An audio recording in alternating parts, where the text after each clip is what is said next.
Predator Badlands, latest movie in the Predator franchise. I saw it last night. 12:01 means that the embargo lifted and I can give a non-spoiler review on the film. Is it the best Predator movie so far? We'll talk about that for sure. Interesting article that was thrown my way at the last time, whatever that means, at the last minute. But apparently, there's a new movie out called Aniversary, and there's a report from the Wrap that there's potential that Lionsgate buried it due to political reasons. So, what's that all about? Is that going to start happening more with movies? Wicked for Good is eyeing 112 million to 150 million opening weekend. Is it going to cross that Billy? We shall see. It's going to be some TV news and other things. So let's get into it, everybody. It's myself. Right now, it's Roxy Stryer. Is Mike going to make it? It's possible, but I'm going to pretend that he's not. Why? Because it just makes me feel good. So that being said, let's get into it. Here's the show. It is Kristian Harloff Show with myself and Roxy. Will Mike show up? I wish I knew. We'll find out.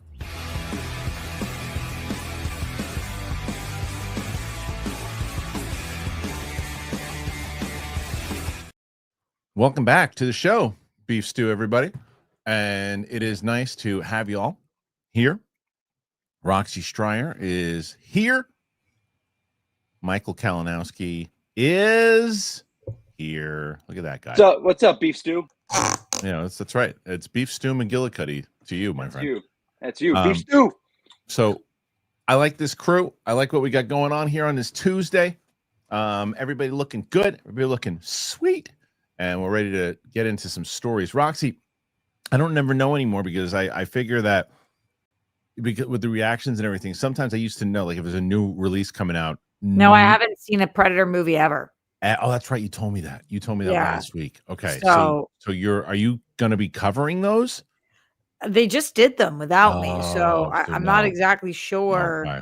I did react late last night, got home at 1:30 in the morning because I was watching Black Phone 2.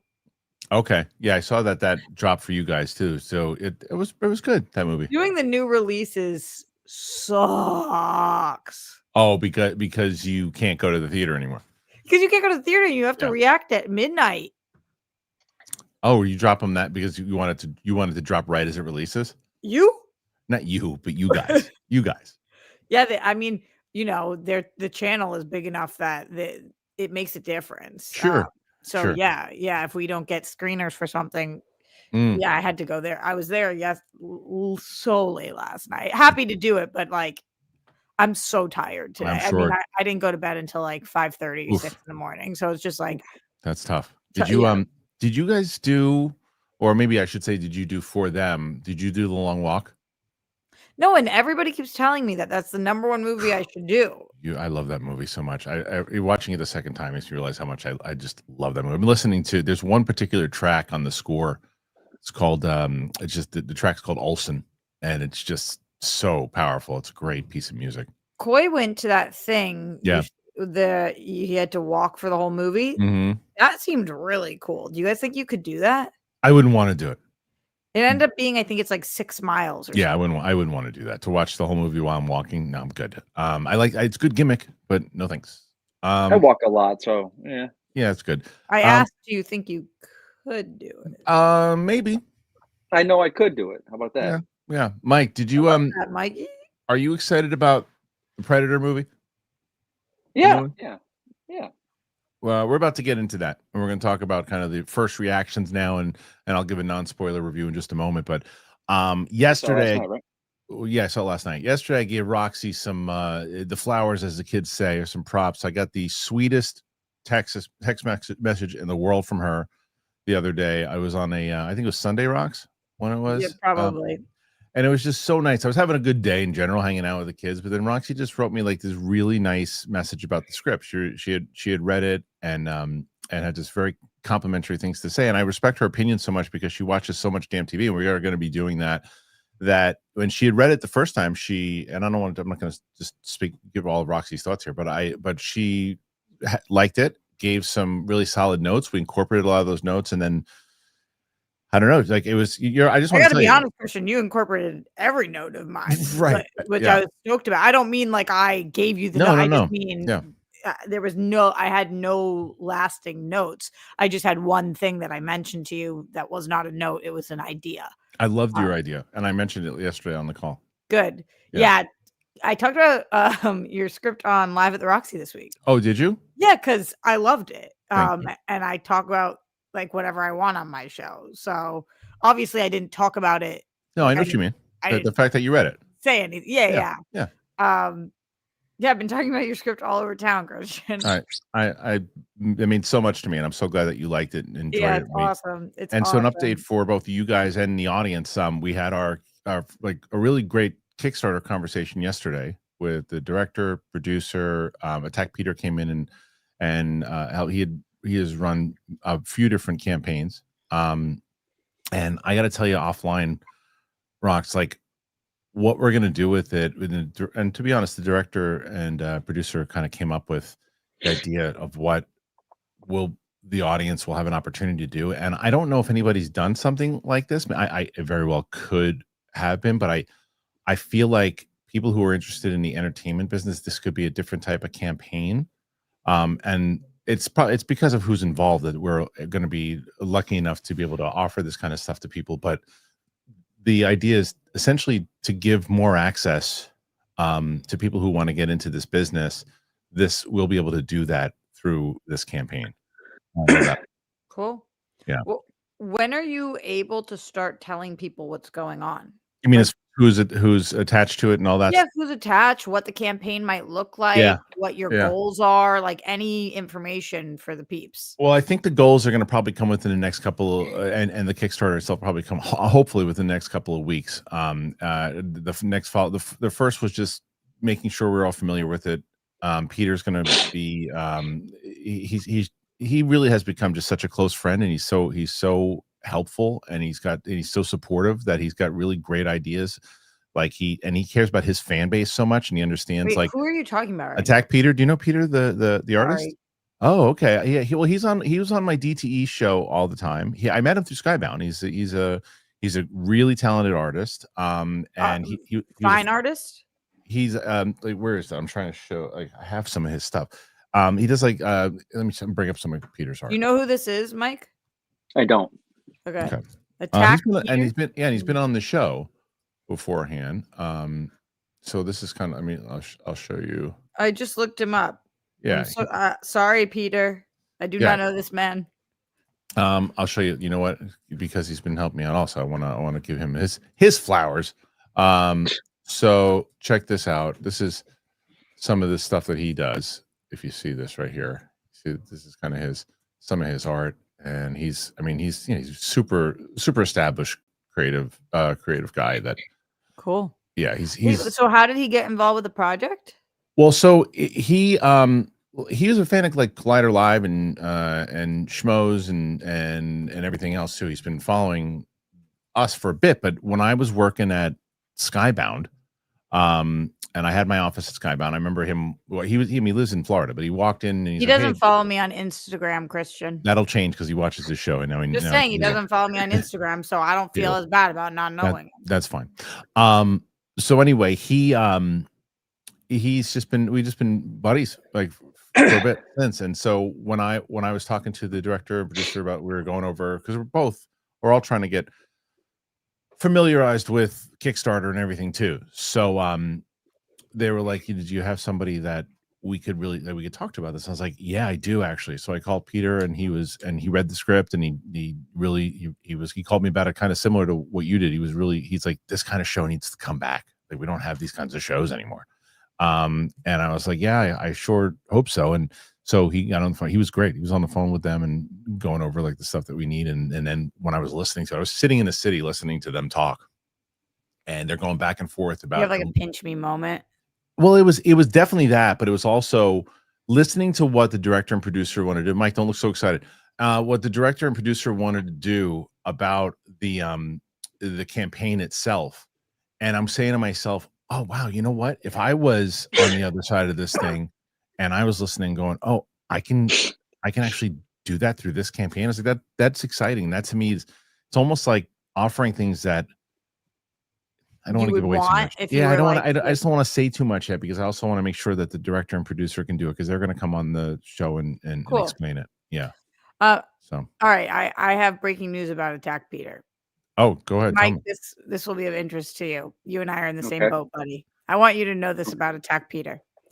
Attack Peter follows Mark Ellis, Steph Sabra, Brett Sheridan, Kristian Harloff, Boy Jandro, John Roca, Going Deeper, Wendy Lee Zaney, Mark Riley, Adam Hlavik, Mike Kalinowski, Ben Goddard. Oh. Okay. Sabrina Ramirez. All people who have made appearances on the show. Who are the only two people from this show Do you two? That tracks. Does not follow. That tracks. Yeah. Okay. Well, there you go. Yeah. Well, Peter, I bet you that'll change after today. Yeah, I'll change it. Anyway, Kristian can give you your flowers, and I'm gonna give the truth. Fair. Yeah. Well, so anyway, so that's where we that's where we stand.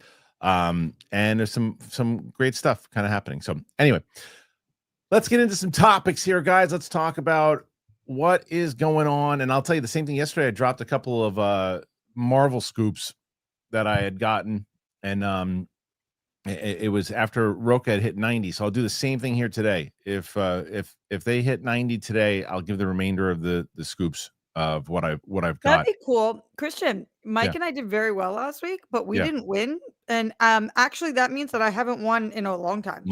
So if we get to 90 again, I'll drop another one. All right, but this is not a scoop. This is just what's going on with Predator. That's not Predator Badlands. That's Mike. That's Mike. That's Peter. Attack Peter. That's Attack Peter and Mike. What's happening? Peter didn't attack Roxy and Mike. No, not at all. But the good news is this. I'm just going to leave Mike up there for a little bit. Because Mike said so much. Christ. Hold on. Let's get to it. Here it is. Perfect. Wonderful. All right, let's get Mike out of there. Thank you, Mike. Bye-bye. Oh, is that true from the chat? What? Dick Cheney just passed away? I didn't see he died. That. Yeah, he died earlier. Yes. Wow, I didn't see this that. morning. Why? I don't know why this is. Don't know why I can't. Sorry. Don't know why I keep getting Mike in there. Nope. Wow. Yeah. There we go. Perfect. Okay, let's get to this here. Predator Badlands. Wrong one. This is just kill or be killed. Oh, okay, it's more social media reactions land. Okay, so last night I saw this movie. I didn't know what to expect from it, but here's there's a featurette that dropped from this. I'm not going to necessarily go over the featurette, but the Dan Trachtenberg's Predator Badlands arrives in theaters this Friday, and 20th Century Studios has released a new clip. Another press screening for Badlands took place earlier last night, and more reactions have been shared. Trachtenberg looks like he is 3 for 3, breathing new life into Prey. So the full embargo is lifting right now. So anyway, it dropped. There's this Predator Badlands is peak, the best Predator yet, says Jonathan Sim. It emphasizes with Predator and offers an action-packed ride with gorgeous visuals. Demetrius Schuster, Kalo Matangi, and Ella Fanning are the perfect duo. It builds a world of so much fun. Eric, I had a blast with Predator Badlands. It was vicious, violent, but also wholesome. Love how it expands the Predator lore while also being a badass monster brawl for 2 hours. David Crow, Predator Badlands is puzzlingly charming throwback to old school genre movies. Okay, so I will say that let's start with this question: is it the best Predator movie so far? No, it is not. Predator 1 is still the best. You're not gonna touch Predator 1. It's damn good though. It's a damn good movie. And this is very similar, I guess, in the way that I'm gonna feel about He-Man Masters of the Universe. Because when Shane Black, who I love, got a hold of the Predator franchise, and everybody was excited about it, and just put out a complete fart piece. I mean, that thing was terrible. Dog shit. It was terrible. So you get to a place where I hated it. It's terrible. It's terrible. So you have you haven't seen any of the Predator things, Rob. He hasn't seen it. That's the joke. That's the joke, Mike. So the conversation overall was, like we've talked about on this show, is the Predator franchise dead? Is this dead? And we've said it many times. If you get the right person involved, you can breathe life back into it. You just got to get the right person. Dan Trachtenberg seems to be that person. They put Prey out, and I got a chance to see it in the theater, but it wasn't a theater movie. It was a Hulu exclusive. Does very well for Hulu. It goes very well with the fans. It scales back budget. It goes back into the old school kind of feel of what the original term Predator was all about. And then he goes and makes Killer of Killers, the animated one, which gets a lot of fans on board and a lot of people digging it and buzzing about it. So he now does this movie, and this movie to me, I saw the trailer. I saw one trailer for this. Did you guys see either one of the trailers? Because Roxy, probably not, because you just feel you'd been lost. So Mike, did you see the trailers? I did. Yeah, I liked it. Okay, so I saw the first trailer. And when I saw the first trailer, I was like, I don't know. This guy looks kind of puny for a Predator. I don't know if I'm digging the hair. I don't know.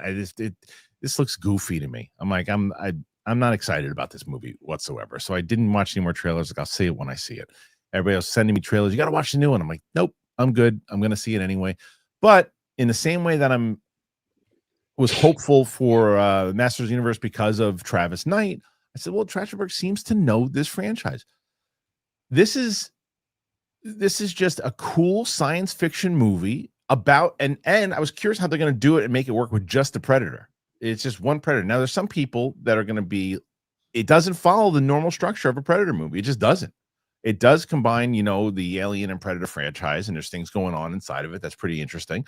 But overall, it's a different movie. I mean, you have to root for the Predator. You're rooting for the Predator. He's your protagonist, and I think they do a pretty good job of making you care about him, setting up what it's about. I loved the visuals inside of it, and I like the planet that they set up. And there's some people maybe that will get, pissed off about it overall, but I thought it was pretty damn good. I don't know. You gonna see it in the theater, Mike? You sure am. Great. Okay. Predator questions from somebody who's never seen Predator, so Sure. that you're not talking to a wall, Kristian. It's been like, Number one, does the Predator talk? So the answer to that is yes. Cool. And so what I was full sentences? Yeah, but so what I was concerned about, because when it starts, it's his native language and he's talking to somebody in his native language, and you're like, okay, are they going to do this the whole movie? Subtitles with the Predator language? I'm like, that's going to be a ballsy choice there. So he talks in his Predator language the entire movie.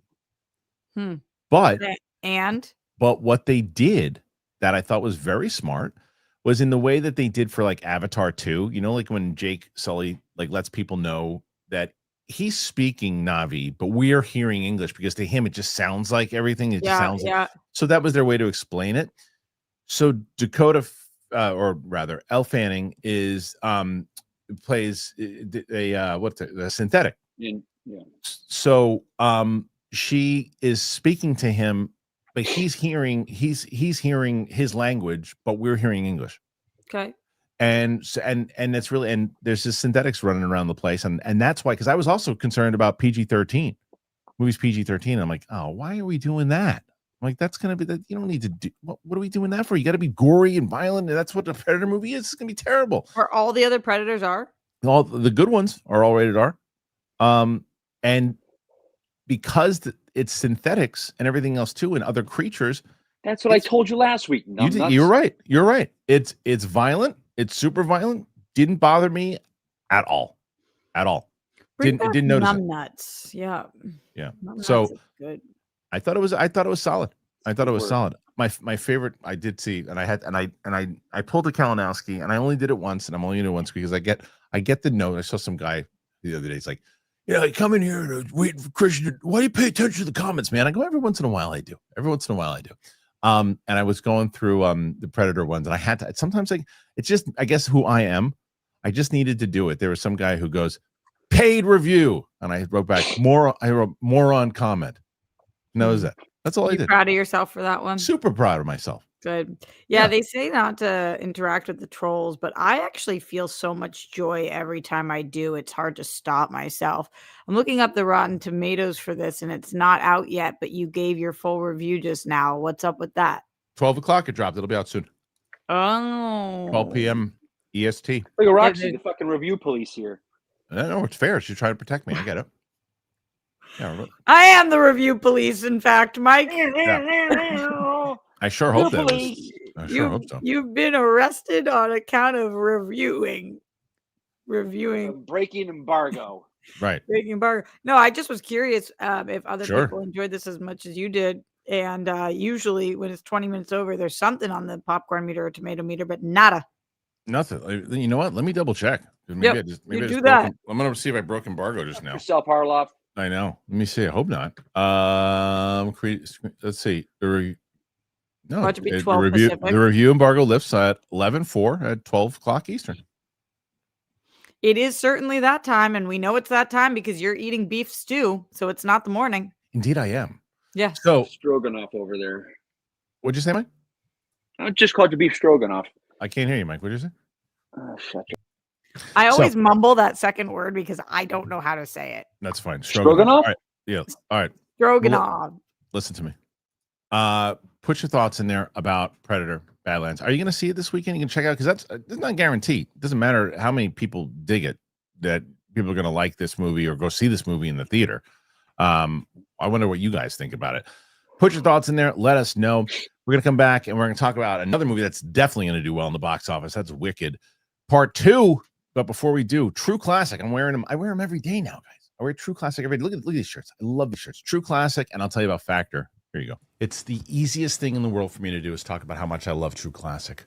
I love True Classic. They're just the best. I wear them everywhere. I'm wearing one right now. The guys at True Classic, they started with a simple mission. You bring premium, comfortable clothing to the masses because looking good and feeling great, it shouldn't come with a designer price tag. And clearly people agree, myself included, with over 25 million shirts sold to 5 million customers, more than 200,000 5-star reviews. True Classic has become a staple in closets everywhere.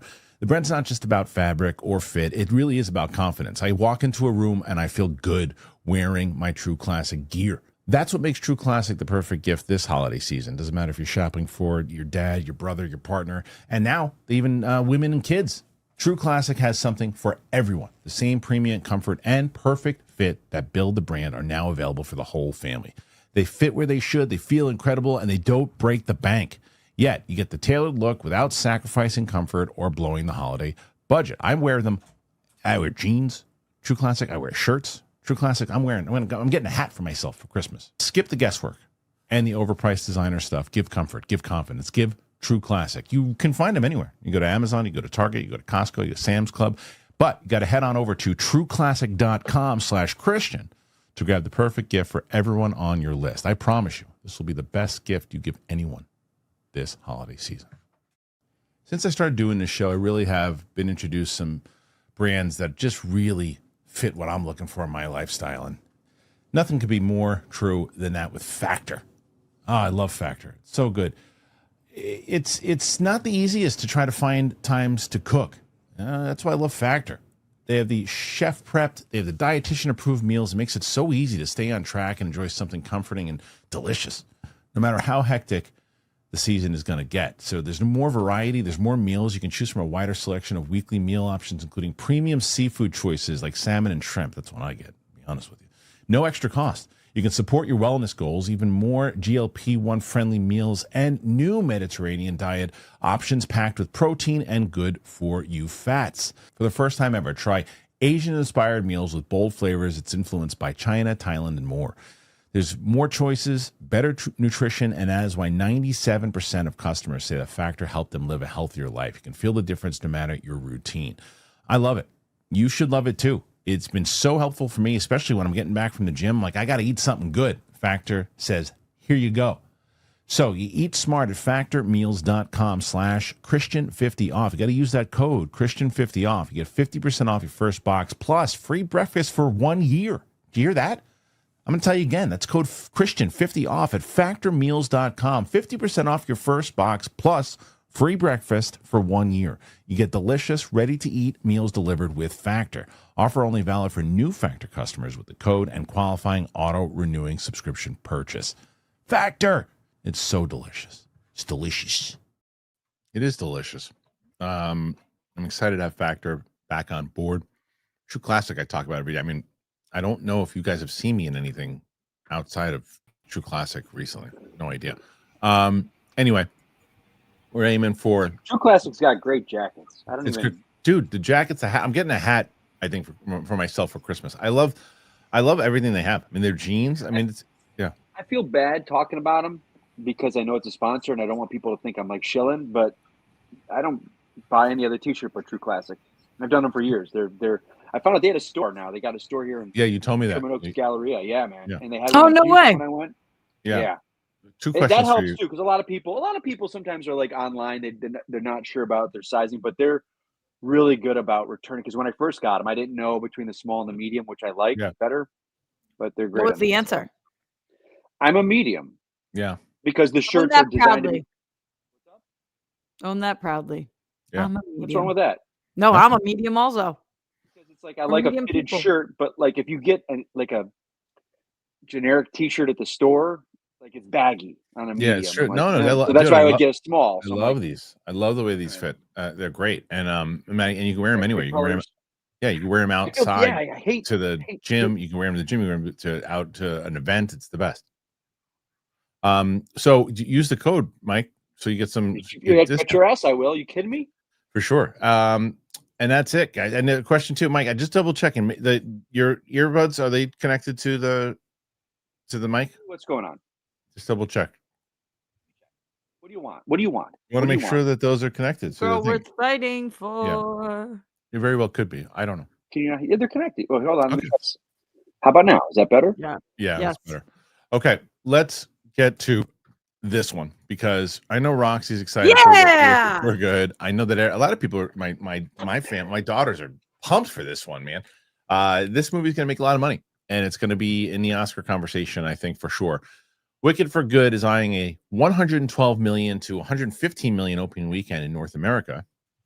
They're going to tell us, but I wonder what the first one did. It goes without saying that Wicked for Good will be November's biggest movie, and according to the latest box office tracking, the sequel opened in the same ballpark, as 2024's Wicked.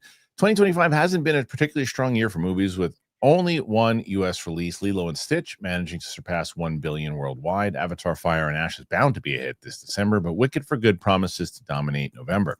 According to Deadline, via the sffgazette.com, the Wicked sequel is currently eyeing a 112 million to 115 million weekend in North America. That places it around the same ballpark as the first movie, which debuted with 112 last year. With less competition this year, Zootopia 2 isn't likely to be a success on the same level as Gladiator 2 and Moana 2. Really, it will be interesting to see how Wicked for Good can soar.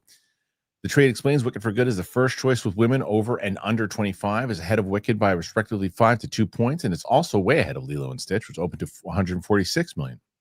Unaided awareness for the sequel, the category by which pollsters cite a movie they want to see without being prompted in a survey, is spot on with the original. Wicked was a hit in 2024, grossing 473.2 million in North America for a global cum of 756.4. Whether Wicked for Good can soar beyond that and reach $1 billion remains to be seen, but as signs point to the sequel being one of the year's biggest financial hits. Filmmaker John Chu was recently asked about the possibility of the second one being released together with an intermission, similar to the musical version of this tale. He said, absolutely. I may be one of the very few people, including the studio. I don't think the studio has done it, but I've done it. Both my editor and I, we watched it both back to back. It's a whole new experience. It's great. It's wonderful.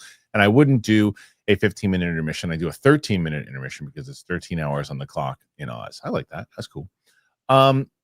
Okay, so this is our nice shot, Mike. Perfect. I mean, the guy is just a pro inside and out. I mean, he really is. There's some. Anyway, so Wicked for Good, Wicked Part 2 is coming out, and we're gonna have this. Yes, we're gonna have this conversation that you and I always have. Now we had it about Superman and other things too. The first question I have is: do you think that this movie makes $1 billion? If so, why? If not, why not? Well, I'm looking right now at what it's up against. What is Rental Family, Christian? So on November 21st, that's a small movie with Brendan Fraser. It's a Fox Searchlight. It's not no competition. Okay, so Rental Family, Sisu 2, and Wicked are the three biggest movies of November 21st, and they have the theaters until November 26th, only 5 days, a half week later, with Zootopia 2. Right. And then coming into it the week before, we've got Now You See Me, Now You Don't. We've got The Running Man, right? Keeper, Muzzle, and Trap House. So obviously the biggest competition for this, crazy enough, would be Zootopia 2, just in terms of like what's the biggest movie getting butts in theaters. Why'd you just give me wide eyes, bro? Me? No, because I just got a thing that popped up on the screen right as you were saying that. What did it say? It's something else. Who's to say if I've been changed for the better? Nice. I think that this movie will not make $1 billion because of a couple of reasons. Number one, I know the play because I've seen it, and I know the music because I've seen it, and it's slightly darker, but more importantly, for the purposes of this, the two biggest songs in the movie are in the first half. So, or in the show, or in the first movie. So when you have Popular and Defying Gravity there, and I think that they'll do some kind of reprise, and they'll probably mix things around. And I'm not saying I don't think it's going to be amazing, because I actually have some friends who have seen this and they say that it's excellent. But I think that all of that will contribute to the fact that it won't hit $1 billion. But I wouldn't be surprised if it does as well as the first one does and hits that 750 mark, and maybe 8. I'm kind of, you and I don't normally line up with box office numbers. I'm on the same page with everything you just said about the box office this time around, because I actually think that it'll actually, they're saying it's going to land around the same number as the first one. I think opening weekend, I think it's going to exceed that. I think it's going to do better than the first one because of the hype that the first one got, the amount of fans and people that saw it and discovered it later on, that didn't see it in the theater, and now like, oh, I'm bummed that I didn't see the first one in the theater, and they're going to go and check it out. And I think that'll add to some more box office. But I also agree, I don't think it's going to hit $1 billion, but I also agree that I think it's going to make just around 800 million, which is a massive number these days. I mean, look, it'd be huge. Yeah. So that's what Jurassic World wound up doing. If this does as well as the first one did, then they will be so happy. Yeah. With this year and this box office, if this hits 750, it's a massive, massive victory. If it hits 7, huge victory for them. This is my number one most anticipated movie of the year. Right. And they probably shot it back to back, I think. I'm pretty sure that they did. So and so they're going to make a profit on it anyway, because however much the first one, this whole thing was, whether let's say it was $400 million to make this entire thing. I don't know. I'm making that number up, but they've already made that up within the first movie, or close to it, and now they'll make a profit on this one. But I think the bigger news as far as the award stuff goes is that we all agree, I mean, the only award that I think he was nominated for and won was the Critics' Choice Award. And I think that he's going to be... You're talking about John M. Chu, or what are you talking about? John M. Chu, sorry. I think he's going to be nominated all across the board this time around with this one, even for kind of like a retroactive nomination. I have curiosity on the nominations in general too, because I don't know how they're going to do the movie, but seemingly if they stick to the script, Cynthia Erivo will be nominated for supporting this time, and Ariana for lead, which is also completely changes the categories if they're even nominated at all. I'm just saying that the roles kind of shift in the second half, so that would be interesting too. I don't know if we've ever seen in a sequel people be nominated in different categories than in their original from each other. Right. Have we ever seen that? I don't think so.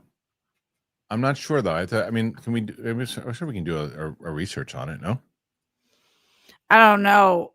Every time I say like look it up, then I'm scared I'm encouraging people to use AI. So just know from your own brain, or don't tell me at all. Yeah, I don't know. But either way, I think that Did you see how much I spit when I laughed? No, a lot. That's cool though. All right. What do you guys think? You think that Wicked for Good is going to wind up doing a Billy? You think it's going to wind up doing better than the first? Same? Worse? Oscar chances? No Oscar chances? Put your thoughts in there. Let us know what you think. All right. So let's get, I want to go over this one because this is an interesting article, Rox, that I saw that actually friend of the show. Do you remember David Gambino? Yeah, maybe. Okay. So David Gambino was and is a very close friend of mine, but he was my boss at Silver Pictures. And then I've always looked at him as like he's kind of like a big brother to me. He's a wonderful human being. Did I meet him? I'm sure you've met him. He came on. He was on Schmoes a bunch of times, and he's just he's the best. And he's one of the funniest people I think I've ever met in my entire life. But his wife Lori is an incredible writer. She's a really good writer. She just wrote a movie that just came out in the theaters, and the movie is out with Diane Keaton. Diane Keaton, sorry, R.I.P. Diane Lane. Diane Lane, thank you. Mm-hmm. The Anniversary, and from I haven't seen, I got a chance to see it yet, but from everything I hear, it's just like Jeff Snyder loves this movie. Really? He raves about it. And it's I called need to The see Anniversary. The Anniversary, yeah, and it's with Dylan O'Brien, Diane Lane, and Kyle Chandler. Huh. So exactly. So I think that your reaction kind of leads us into. Have you heard of this movie? No, I'm looking right now. It's also got Madeline Brewer in it, who I absolutely love from You and Handmaid's Tale. Zoe Deutsch is in this, which you didn't. So don't you think it's bizarre that you don't know about this movie? No. Okay. McKenna Grace, holy crap. Phoebe Denever. The reason I don't think it's bizarre is that this has happened to me probably 80 times this year. But yeah, but let me read this article to you, and maybe there's more of a reason to it. So this is something that The Wrap put out today. And did Lionsgate bury the political thriller Anniversary because of Donald Trump? It's hard to market a political film this day. People are afraid of them. Producer Nick Wishler said it's a weird time. A thriller about an American family terrorized by the rise of an authoritarian government that uses drone surveillance, militarized police, and internet control to demand obedience. Opened in 800 theaters last weekend, but you probably didn't know it.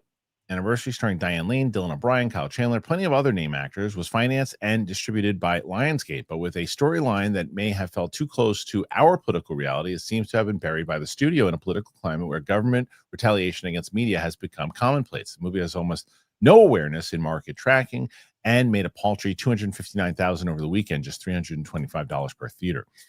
So it says the film was buried, says Frank Williger, a partner at Gersh who represents the director, was instrumental in getting the movie made. To me, it's a sign of the world that we live in.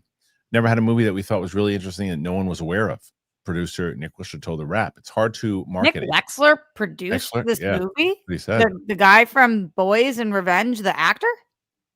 I don't think so, because this is a guy from Gersh.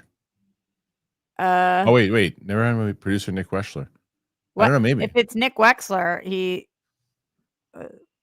no, it's a different Nick Wexler. Okay. Keep going. It's hard to market a political film today. People are afraid of them. They don't know how we received emotionally. It's a weird time. Lionsgate did not comment for the story. That's interesting. Anniversary by Polish director Jan Komasa stars Lane as a professor at Georgetown whose former student, played by Phoebe Denever, writes an anti-democratic political thesis called The Change that wins nationwide attention after it's published by a right-wing organization that rises to power. She also marries Lane's son, who becomes part of the dominant political apparatus and pivots from struggling writer to arrogant power players. As democratic norms evaporate, Lane and her husband and adult children first resist and cave to the crushing force of the state. There goes more. I don't want to learn any more about it. I don't want to see it. So anyway, the story is more or less what is happening now in general with how this. It's interesting. It is an interesting time that we live. We live. You look at the stuff with Jimmy Kimmel, and there's other things too. It's like people like it's one of those things of like you can make or do whatever you want, more or less. But the question is, does it behoove you to do so at this point? Depending, because like you said, you can make a movie about whatever you want to make and say what you ever want to do. But are you putting yourself in a position where no one's going to get behind it because they're too nervous about hurting their business and hurting their brand? What do you, and I haven't seen the movie, so I can't really speak on it to whether or not it's like how much it leans into it. Is it really that political? Is it just coincidences? Because first of all, the movie was made. This is what I do know about it. The movie was made before the election, by the way.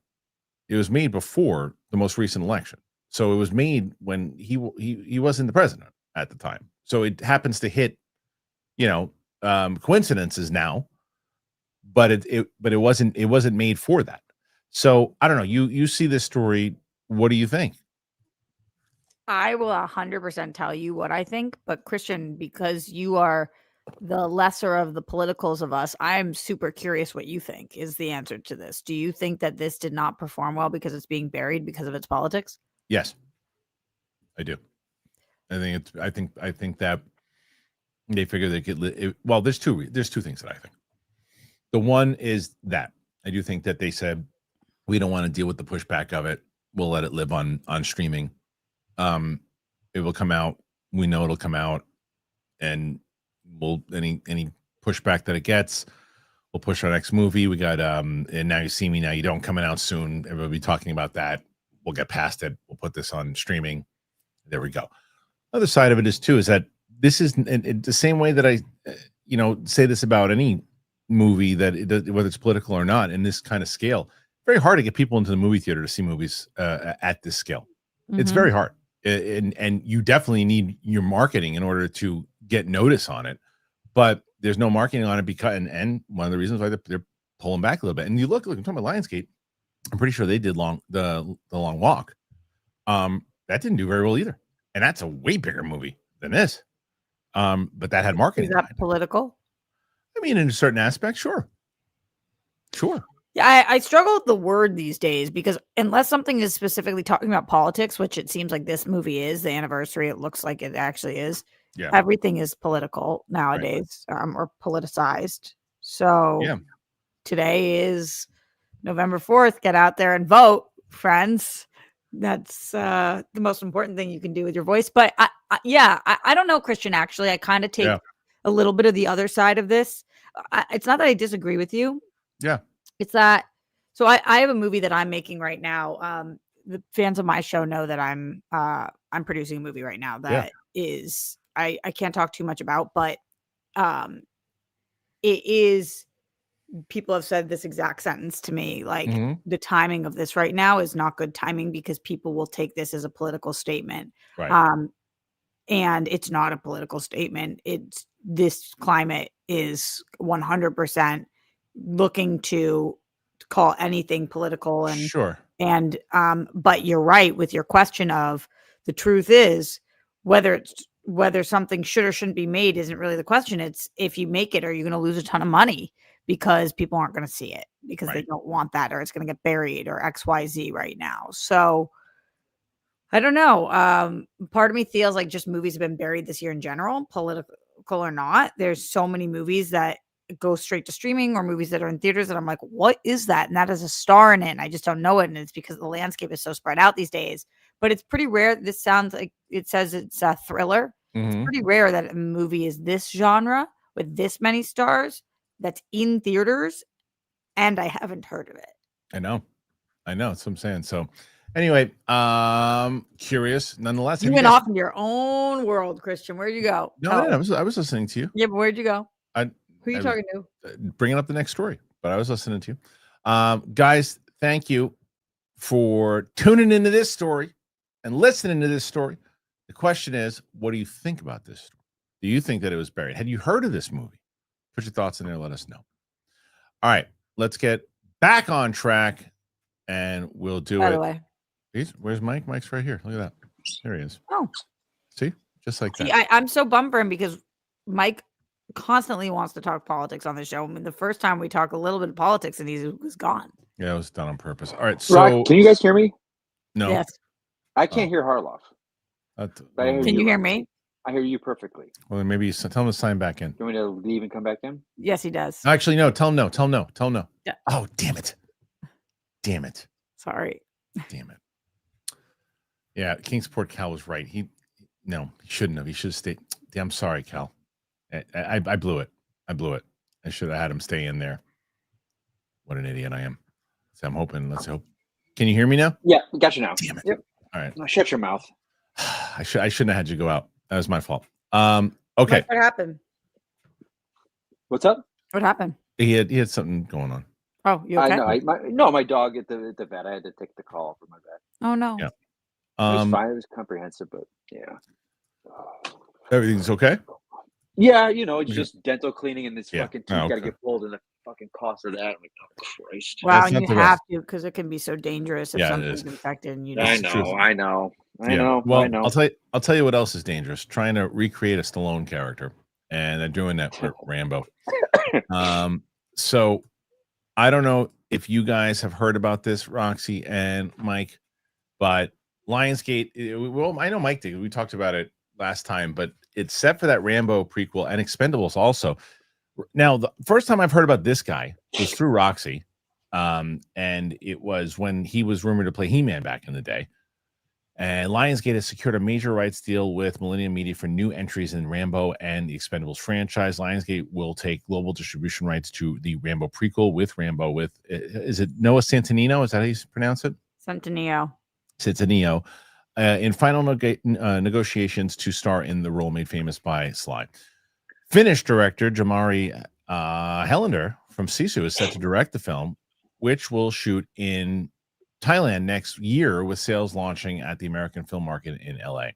Lionsgate will also take the lead producing role on any future Rambo television titles. Next, the company has secured the rights to develop and produce all future derivative works based on the Expendables, be it more sequels, TV series, incarnations, video games, or immersive experiences. Lionsgate was the distributor of all the Expendable films in North America and UK, and the 4th and 5th Rambo movies in North America. Millennium remains one of the last major indie production groups still financing and producing action films outside of the system, but theatrical returns for old school action movies aren't proving so reliable these days. Okay. Roxy, let's start with you. Yeah. Rambo. Now, how about a Rambo? Have you seen any of the Rambo movies? No. You've never seen a single Rambo movie. Oh, I have that Rambo thing from Collider days that they sent us. I don't know, actually. You guys know I don't have the best memory when it comes to movies, what I saw when I was young. It's very likely I watched this with my brother. I don't remember it at all. If I saw it, I don't remember You'd remember that. But all right, so no, Mike. It happens all the time. All right. Kristian, it literally happens all the time. All right. Then I put something on. I'm like, no, I've seen some of this. Well, I'm going to throw the ball to Mike then. Yeah. I have two questions for you here, Mike. The first being that, I guess the normal question of, do you think that they should do this? But then there's no mention of Sly being anywhere near this, even on a production side of it. And Lionsgate getting a hold of it. The Expendables is very interesting, but they're already doing this thing, this Rocky movie about the making of Rocky with another guy but it's obviously not Stallone. What do you think about Rambo, but not Stallone? Where'd you go, Mike? Oh, there he is. Right here. Man, I don't know. We talked so much about lately franchises and being dead and whatnot. And as long as there's money to be made, someone's always going to try and make that money. Like First Blood, like that's when we meet him, and we don't know, we get his backstory through the movie. The vet. We don't need to see him be a Vietnam veteran. Like we've got that flashback. That's the whole point of the second movie. Like, so we're just going to see his story in Vietnam of what a great soldier he was. Like, it feels unnecessary. Yeah, it's like here's my question, and this is what I always say about. So we saw Rambo in First Blood, and what he was able to do. He takes out an entire cop village, or cop of the whole village with a bunch of cops in it. Right. In the second movie, he basically takes out an even bigger village in Vietnam of a bunch of soldiers. He takes out an army, right, by himself. In the third movie, he takes out a Russian army, even bigger army in Afghanistan. With helicopters and everything. Blows it by himself, single-handed, but more or less. He fights with some soldiers, but for the most part, on horseback. On horse, but essentially takes out an entire army. Fifth movie takes out an entire army in Burma. In the sixth movie, he takes out an entire cartel. Here's my question: he was in Vietnam, right? Yeah. How did we lose? If he was in, Maybe this will show him being an incompetent soldier. I don't know, man. I mean, if that guy's running around, what was he doing? He's sleeping. Good point. It's like, so it's going to be hard to have him, because it's like once you set it up kind of gradually and you're like, oh yeah, he fought in Vietnam, you don't really think about it. But if you've seen him in Vietnam, you know what he's capable of. It's like, oh, you're gonna give me the solo thing. Peak. Yeah, he's right. He's gonna be in his peak. So it seems like another take blood from a stone. Yeah, I don't know. So and that's even harder though, to put Noah in Vietnam as Rambo. Yeah, you got to convince me real fast that you're Rambo. You got to, because he looks good. I think he looks good. The guy looks good. Here, I'm going to give you the same scenario with like Sydney Sweeney, which is again clearly because Sydney Sweeney, Roxy. I know we've had this conversation many times because you watch Euphoria, and I was like, I've never really seen anything to make me realize, know if she's a good actress or not. My opinion on that has changed. She was in Christie. She's phenomenal. She should be nominated. And if she wins, so be it. She's great. She is now proven to me she's got the goods, right? This kid is kind of in that boat for me. He was annoying in Black Adam. He was annoying. I was annoyed by him. I don't know what else he's been in besides that, in the same way that I'd only seen her in Madame Web. So I don't know what else is he in that I should watch that I won't. This isn't the answer that you're looking for, because this isn't what you should watch. The reason he came to stardom is because he was doing all these Netflix movies, To All the Boys I Loved Before, which you've probably heard of. Sierra Burgess is a Loser, The Perfect Date. He was like a teen heartthrob, very, very like Matthew McConaughey kind of, not the same kind of energy, but trajectory, where he went from doing rom-com dramas to now he's making a bit of a pivot, and we'll see if he's able to pivot as well as some other people have in the past. There's nothing I'm going through his. I'll tell you, Warfare. Someone said Warfare. I actually just started watching Warfare. I was watching it. Well, why didn't you finish it? Because I was watching it in my bedroom. My wife comes and she goes, "What's this?" She's like, I don't want to watch a war movie right now. And then I don't even know what the hell we started watching. We started watching that Eddington movie. The one with Pascal. In Dream Scenario, which I also didn't see, which is the Nicolas Cage movie that people liked. Yeah. Well, Warfare I'm going to check out. That to me is relevant to this. I didn't even know he was in it. Yeah, he's in Warfare. So that's relevant. So let's see how he is in that. And maybe I report back next week on very differently. I did, Roxy. I just the second I saw him, I was like, this guy's going to be a big star. I did say that on the show. I think he's got the goods, but that doesn't mean that this is the right role for him. I don't know. Let's see. Whoa! Did you hear my stomach growl just now? No, I was so loud. It wasn't aimed at your stomach. But Expendables is another one. I don't know how they're going to do it. Are they going to put him in? I don't know how they're going to do it. So, nonetheless, looks like Rambo's getting a remake and a prequel. Maybe TV shows, other things. How do you think that plays? Do you think that people are going to see it in the theater? Is it a streaming thing? Put your thoughts in there. Let us know what you think. All right, we're going to get to some TV stuff, because that's what we do here on the show every Tuesday. I have one addition that I wasn't able to send in, but finished this morning. Yeah, you can bring that up. Before we get into Roxy, I know you told me to tell you when I saw it. I saw The Materialist, finally. And? It's fine. It's fine. I didn't mind the ending. I mean, the ending, because where everyone was talking about how the movie didn't upset you.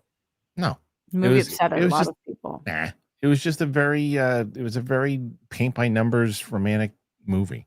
And it's like, but I said this to Roku yesterday. But I said this to Roku. You didn't need Chris Evans and Dakota Johnson were way more developed as characters than Pedro Pascal was. There was you didn't need him in the movie. Whoa! Oh, I disagree. I'm just saying you could have if you were going to put him in it, they should have developed that character more. Like the reveal of at the very end in the kitchen is stupid. Well, I knew it from immediately when we talked about it. I didn't really find it as much as a reveal, but I think the whole point is you can be with a great person who's not great for you. So without 100%. Having him, how do we do that? He just wasn't. But no. I'm not saying that character shouldn't exist. I'm not saying the character. You think it shouldn't be a big star? I don't know. I don't think you needed Pedro Pascal to spend that money on him and put him in there. Like it wasn't as developed. No, you 100% need that character. That's the whole point of the movie. But you didn't necessarily need Pedro Pascal in it. But either way, thought it was fine. And I'm going to be looking forward though to watching. I'm going to finish Warfare, I think, tonight when I get home. I saw. God damn it! What is the Yorgos movie's name? Oh, the one Begonia. Begonia. I saw Begonia. Was it good? Yeah, I thought it was excellent. Yeah. Okay. I'm gonna check that out. Really, really good. Do you guys like Yorgos's movies? I think that I out of the 4 that I've seen, I'm two for 4. 2 I like, 2 I don't. Which ones do you like? I like Poor Things, and I like Killing of a Sacred Deer. No. Favorite? Yes. You didn't like The Lobster, or you didn't see it? No, I'm not a Lobster fan. Just had the conversation on Schmoes all the time. They thought it was the greatest thing in the world. I thought it was. I love that movie so much. Dribble. Oh my god, I love that movie. Yeah. Mike, do you like Yorgo stuff? I like Poor Things was interesting. Like I don't know if I would have paid so much money to watch a reaction of that with you. You must have been laughing your many- ass off. Ruffalo must have killed you though, right? Ruffalo's reactions to me, like that one Best. scene where he forgets her line or something, and he like, what the fuck are you talking about? Like it was so good, so good. Ruffalo was incredible. I told you my favorite conversation I had at the Critics' Choice Awards was with him. Well, him and Giamatti. But him, I talked to him and I go, dude, I didn't know you were capable of that. He goes, me either, dude. it was great. It was great. It was, but that, yeah, I love that movie. I think that you were gonna like Begonia. Good. I'm happy to hear that. Yeah, I'm happy to hear that. Okay, good. It takes a big swing. Okay. Yeah. Well, you know what's funny about Poor Things is I hated that movie for the first 10 minutes. Hated it. And then I just said, I'm just going to lock in and watch the rest of it. And then I loved it. And Ruffalo was a big reason why. I mean, Ruffalo, that's one of my favorite performances like ever of his. Emma Stone is so good. She was great too in that movie. Really, really good. Yeah. She's so she won. good. Didn't she win the Oscar for that? She won. Yeah. Poor Things cleaned up. Yeah. Yeah. Begonia, I think, is gonna do not as well as Poor Things, but still well. Mm-hmm. And I don't think Jesse Plemons is being talked about enough right now. Right. It's a big category, but I'll watch Begonia for sure when it comes out on the app. Okay, Roxy, it is time for some TV. So let's do just that. Let's get into some TV. Will she bring up one of the shows I wanted to bring up? I wish I knew. We'll find out. All right. So the first one on the list, again, this one always on our list.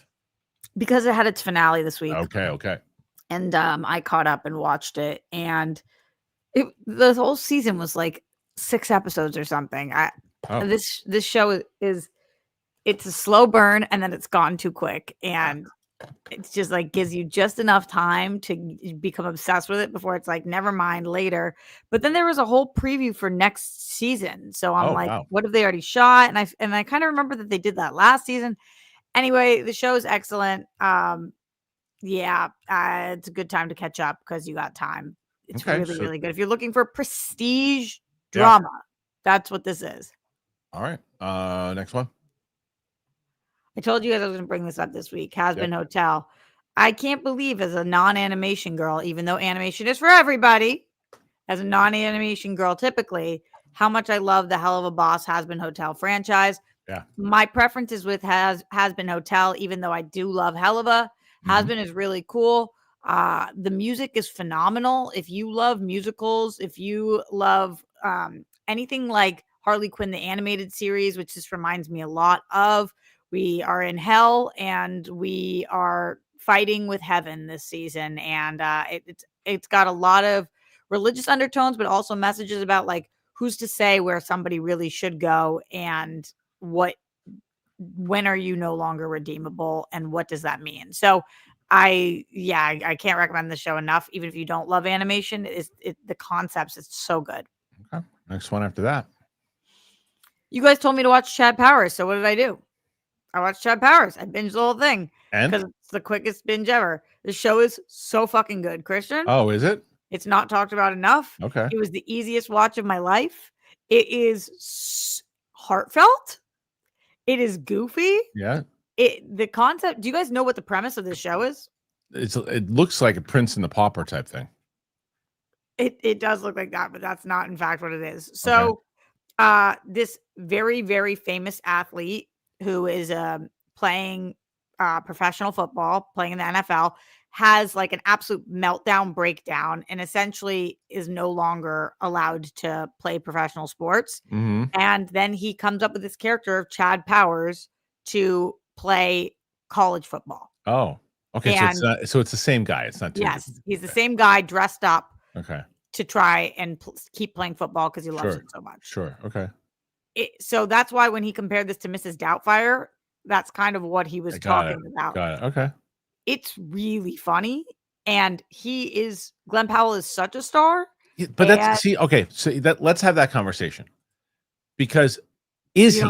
I don't know. Well, because you can't say that yet. You can say it in regards to now there's two different questions.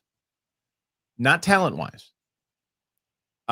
As far as bankability, that's what I meant. Okay, talent-wise, I think he's a star. Same page as far as when it comes to, does he have the talent?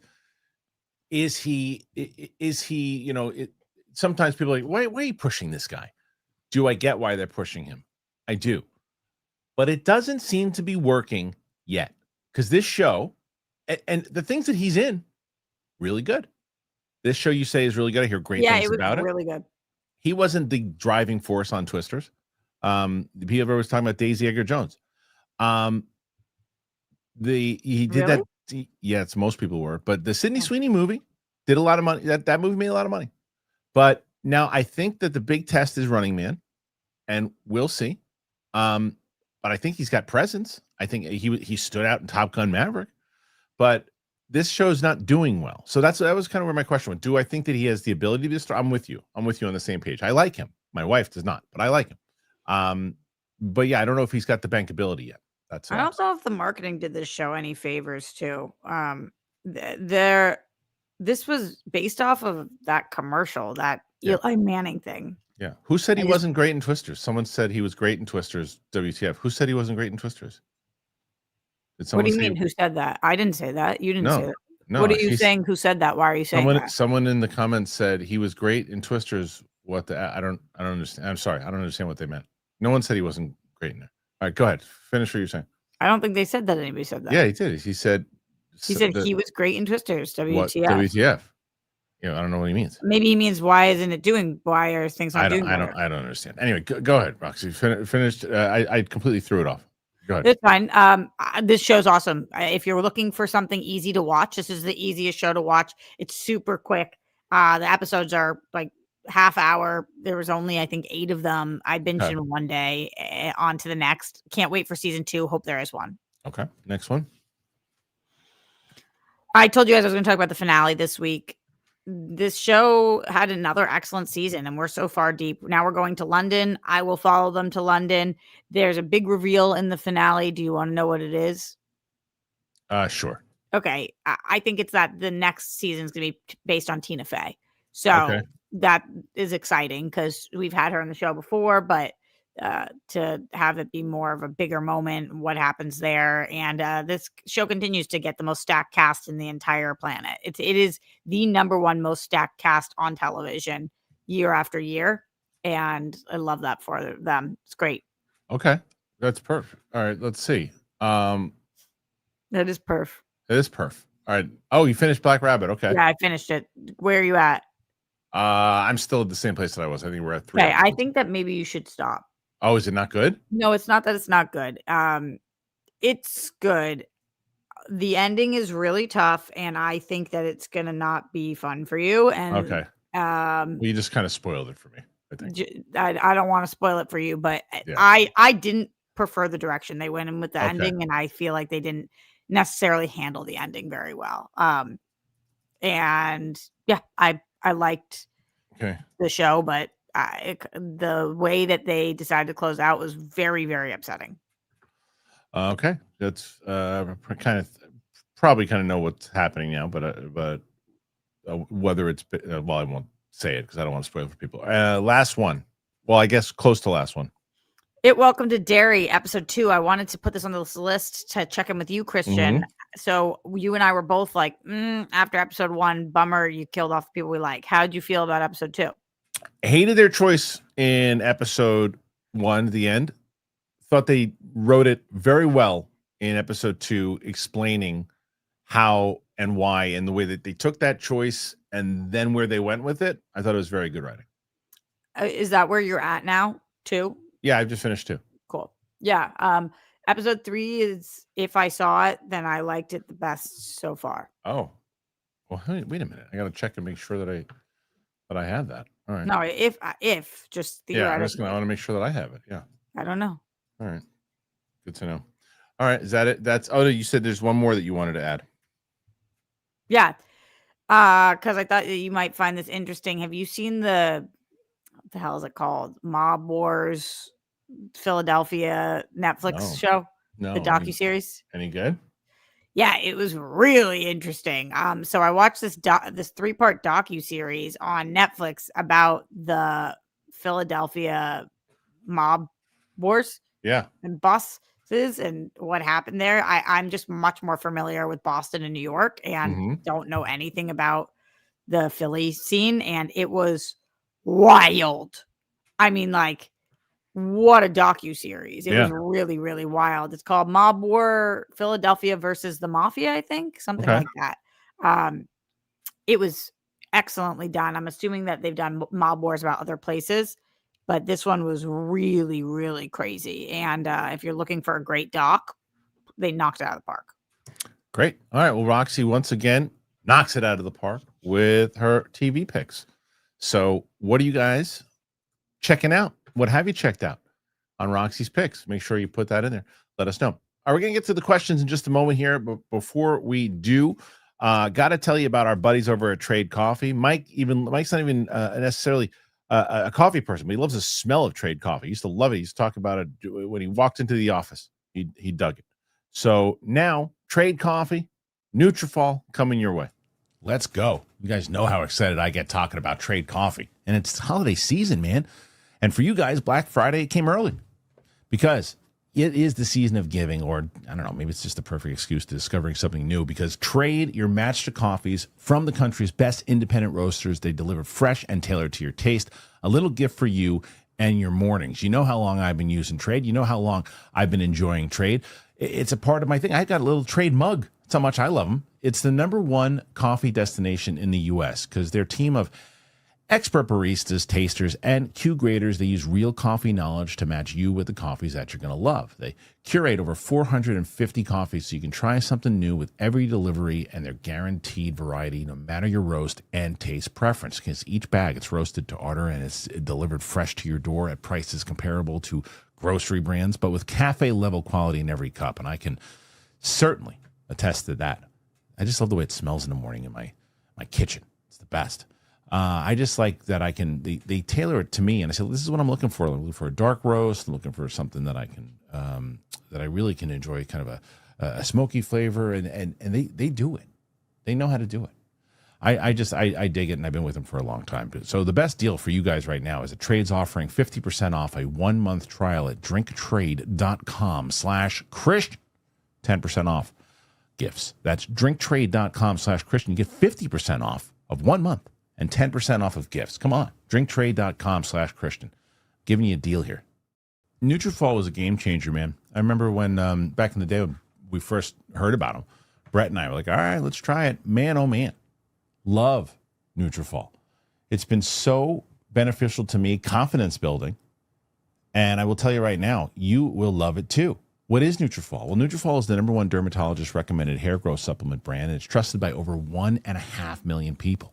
So you can feel great about what you're putting into your body, since Nutrafol hair growth supplements are backed by peer-reviewed studies and NSF content certified, the gold standard in third-party certification for supplements. Adding Nutrafol into your daily routine, it's simple. You purchase it online. There's no prescription required. It's automated deliveries and free shipping. It'll keep you on track. Plus, with the Nutrafol subscription, you can save up to 20%, and you'll have access to free one-on-one doctor consults to support you on your hair growth journey, and a Headspace meditation membership. It's included. So if you want to see thicker, stronger, faster growing hair with less shedding in just 3 to 6 months, use Nutrafol. For a limited time, Nutrafol is offering our listeners $10 off your first month subscription and a free shipping when you go to Nutrafol.com. You got to enter that promo code Christian. Find out why Nutrafol is the best-selling hair growth supplement brand at Nutrafol.com. You spell that Nutrafol.com. Use the promo code Christian. That's Nutrafol.com, promo code Christian. All right. Thank you to Nutrafol and, of course, Trade Coffee. Such big fans of them. And Roxy's a big fan of Nutrafol also. Yeah. I'm worried I've been saying it wrong this whole time. I haven't told you that. Oh, what did you think you were saying? I say Nutrafol. Which is also fine. Nutrafol, okay. Nutrafol, which is fine. I take it every single night, and I'm on a prescription. I love that I don't have to renew. Like, I love that it comes to my door, and I don't have to think about when am I running out, and it comes to perfect timing. I love that, and it's I always think about you when because they've been with us for a bit too, and trade. Holy moly, got some good deals here today, guys. Good deals. The other good deal is that they're already at 44. If we hit 90, is that a good deal? So far, that's a good deal. That's good. That's a good start. Okay, Mikey, I like that energy. Yeah. Are we getting over 100 Harloff, today? why don't you kick Rox and let Roxy and I do it because that's when we killed it. Oh, his camera went out again. Why does that always happen, right in the middle of his interesting points? Okay, just to support Mike for a second here, though. We did start crushing. We did. And then I came in and ruined it. Yeah, like a fart in the wind. Ruined it, but we were crushing, and then we were no longer crushing. Hey, well, let's see. But would you like to give the Marvel scoop then if you hit 90, Mike? I don't have a scoop to give, right? So by that aspect, you're kind of a moron. I kind of wish you had said 100 though. Well, but I put at 90 for Roca, so we got to get 93 for you guys. 93 for you guys. There we go. How about that? All right. Joe Ryder starting us off here. Ellis reviewed Predator Badlands and said it was the best Predator yet. Well, that I won't agree with him, and I think, but there's no way. It's not. In my opinion, it's not. Over the original, no way. What does Arnold have to say about this? Come on. Listen, I'll tell you this about Mark Ellis. He's a very nice person. He's he's a lot of jokes. He's a funny guy. Haha.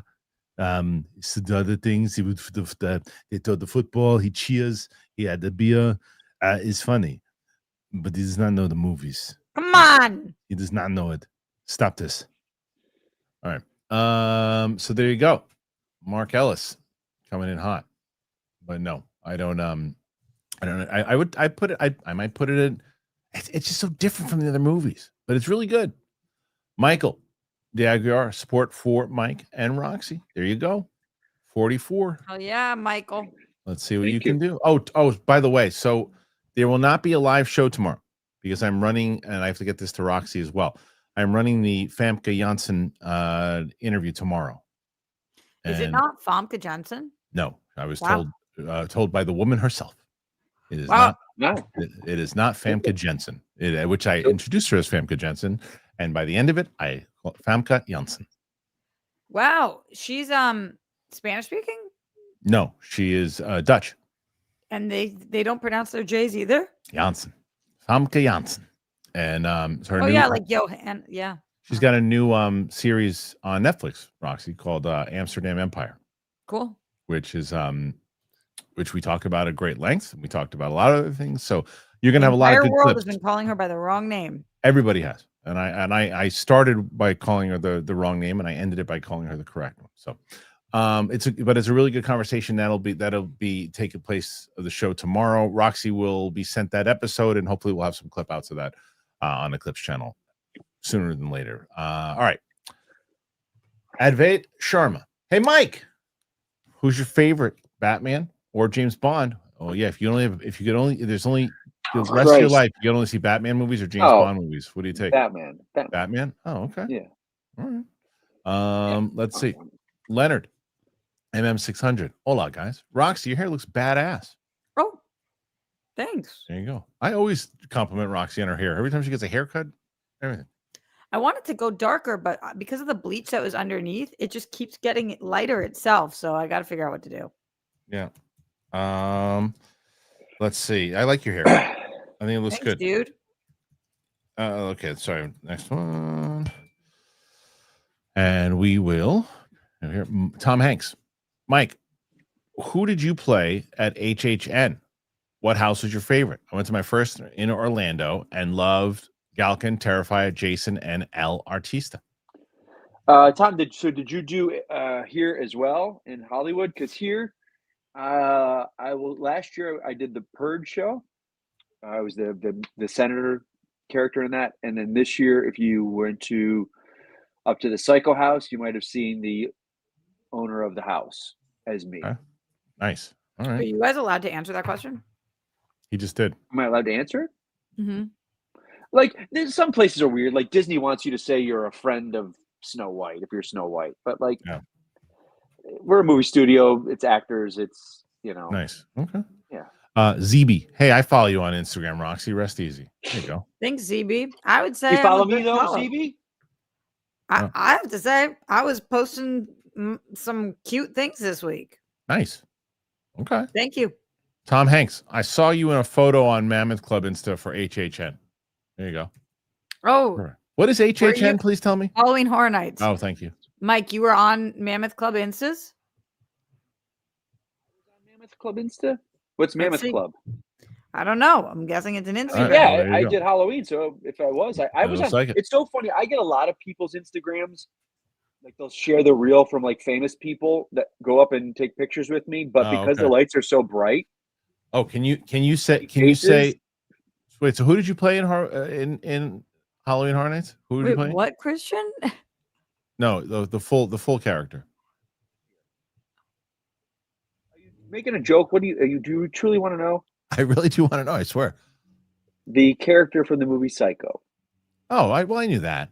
I didn't know if you did something. I've seen you. You. That's why I said when I do the purge, sure. I was the Who's the most famous person you took a picture with? I don't know, because half the time, I'll be honest with you, these people that come here are younger. Okay. I don't know who they are at all. And like, oh my God, you're on so-and-so's Instagram. And I was just like, I have no idea who this person is. But I'm on Mammoth Club's Instagram, but I don't see you. I also don't know who Mammoth Club is. Okay. Well, let's move on. Matt Lindsay. Kristian, I've been following you since the AMC Movie Talk Day. Roxy, I don't know if you covered it yet, but what did you think of the BB27 finale? Did I cover it? Yeah, Matt. I thought it was lackluster as hell. Which one was that? BB27? Big Brother 27. Oh, whatever that is. When Ashley, an awesome person, won. Yeah. And was not, wah. Not great. Okay. I see you texting, Christian. Yes, I am. But I had to do something that's important. Come on. All right. Come on. Aiden Doherty. Hey, Rox. I was wondering if you ever watched the Runarounds on Amazon. It was one of my biggest TV surprises this year. I love the cast and the fact that they're a band in real life because of the show. It's also a super cool layer. No, I feel like you guys recommended this to me early on, and I'm actually looking at the end of the year for shows from this year to watch that I haven't yet. I wanted to throw some out there for you guys, and you tell me which of these are worth my time. I'll add Runaround to my list. The Lowdown, The Paper, The Chair Company, Runaround. Any of these worth my time? I didn't see it. Yeah, let's see it. RQMDSMD. Support for Roxy and Mike. Looking forward to seeing this month Wicked 2 and Wildcat 2. Ah, yeah, Wildcat. That's my movie. Can't wait. Hell yeah, November 25th in theaters, Wildcat. Hell yeah. Nathan Roxy, can Drake. I guess? Oh. Can I guess what your character is? Yeah. I saw the trailer. I'm going to assume. How old is her daughter in it? I don't know if I'm allowed to answer that, but significantly younger than me. So you're not a friend of her daughters. And I'm in a very small amount of the movie. Yeah. This is not fair for me.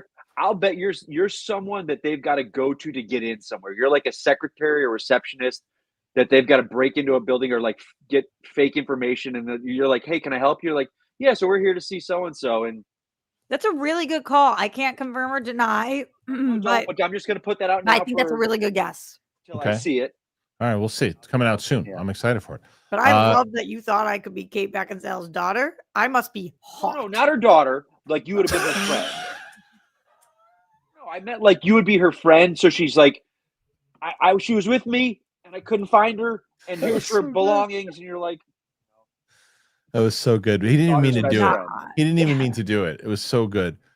Where what did I fucking do now? She goes, I love that you thought I could play her daughter. It means to me I'm so hot. And you're like, no, not her daughter. it was so good.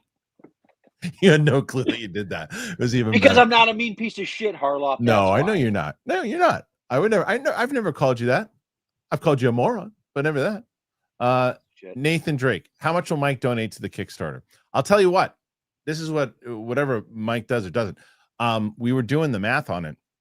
If we can just get people like for when we hit the goal, we're gonna really make that $25 one. We're gonna make it that people want to sign up. If people can do that, if we can get enough people to tune into that one, I think we can make this show. We'll see. Mike, the answer is probably nothing, right? Or I can give you less for that month and put it towards to donate to your fucking movie, your my TV show, because I'm assuming you're gonna hit me up eventually for a part on the season. I busted my ass for years. Hey, that's a reference to me. I get it. Yeah, for acting for you for years, and that's my resume for you, champ. You know what I can do. That's true. Matt Lindsay, you run Disney. What would you do with Pirates of the Caribbean? Controversial conversation. I'd bring him back. Oh, Johnny's coming out in that other movie that was announced. Did you guys talk about that? No. Which one was it? God, Roxy. Which one was it? I'm looking. No, it's a franchise movie that's a big deal. You didn't hear about this? Let me look. Hold on. No. I was like, wow, I can't believe that they cast him. Yeah, no. Let me look. Maybe you guys will tell me in the chat before I can get there. Okay. Okay, Johnny Depp. All you filmography. You look while we do this. Coming. RQM DSMD. Roxy and Mike. Mike, how are your dogs doing? They're good. My one dog's at the vent. I had to take that call, and now I've got to have like 3 teeth pulled, so that's gonna cost me $1,500. Ebenezer, I'm fine. A Christmas Carol. Oh, nice. Okay. He's gonna be Scrooge. He'd be good Scrooge. And you know who's in it? Your girl. Adria Arjona? Andrea Riseborough. Oh, nice. Didn't you interview her? Yeah. Yeah. Yeah. Weren't you in the? I thought you were you in the studio? No. Oh, you weren't there? I wasn't invited. Oh, I'm sorry. Advait Sharma, Supergirl will make more money than Mando and Grogu. Maybe. Possibly. I don't think we answered the Pirates of the Caribbean question, but I said you bring Johnny back. That's the whole thing you do with the franchise? Yeah. Oh, okay. That's it. Bring him back. Supergirl will make more money than Mando and Grogu. I think so. Yeah, I do. I could see that. Yeah. Huh. Well, it's also the thing is like I don't know. It's just look, like I said, Star Wars is just in a rotten place right now. It really is. It's in a really bad place, and until you find people who can be on the same page, it probably just won't work out. And until that happens, we'll see. Motherfucker, I'm trying to be polite here, you piece of shit. I'm trying to be polite. I'm talking to someone, my coworker, and I'm trying to be polite here. But you got to put me right on the fucking screen.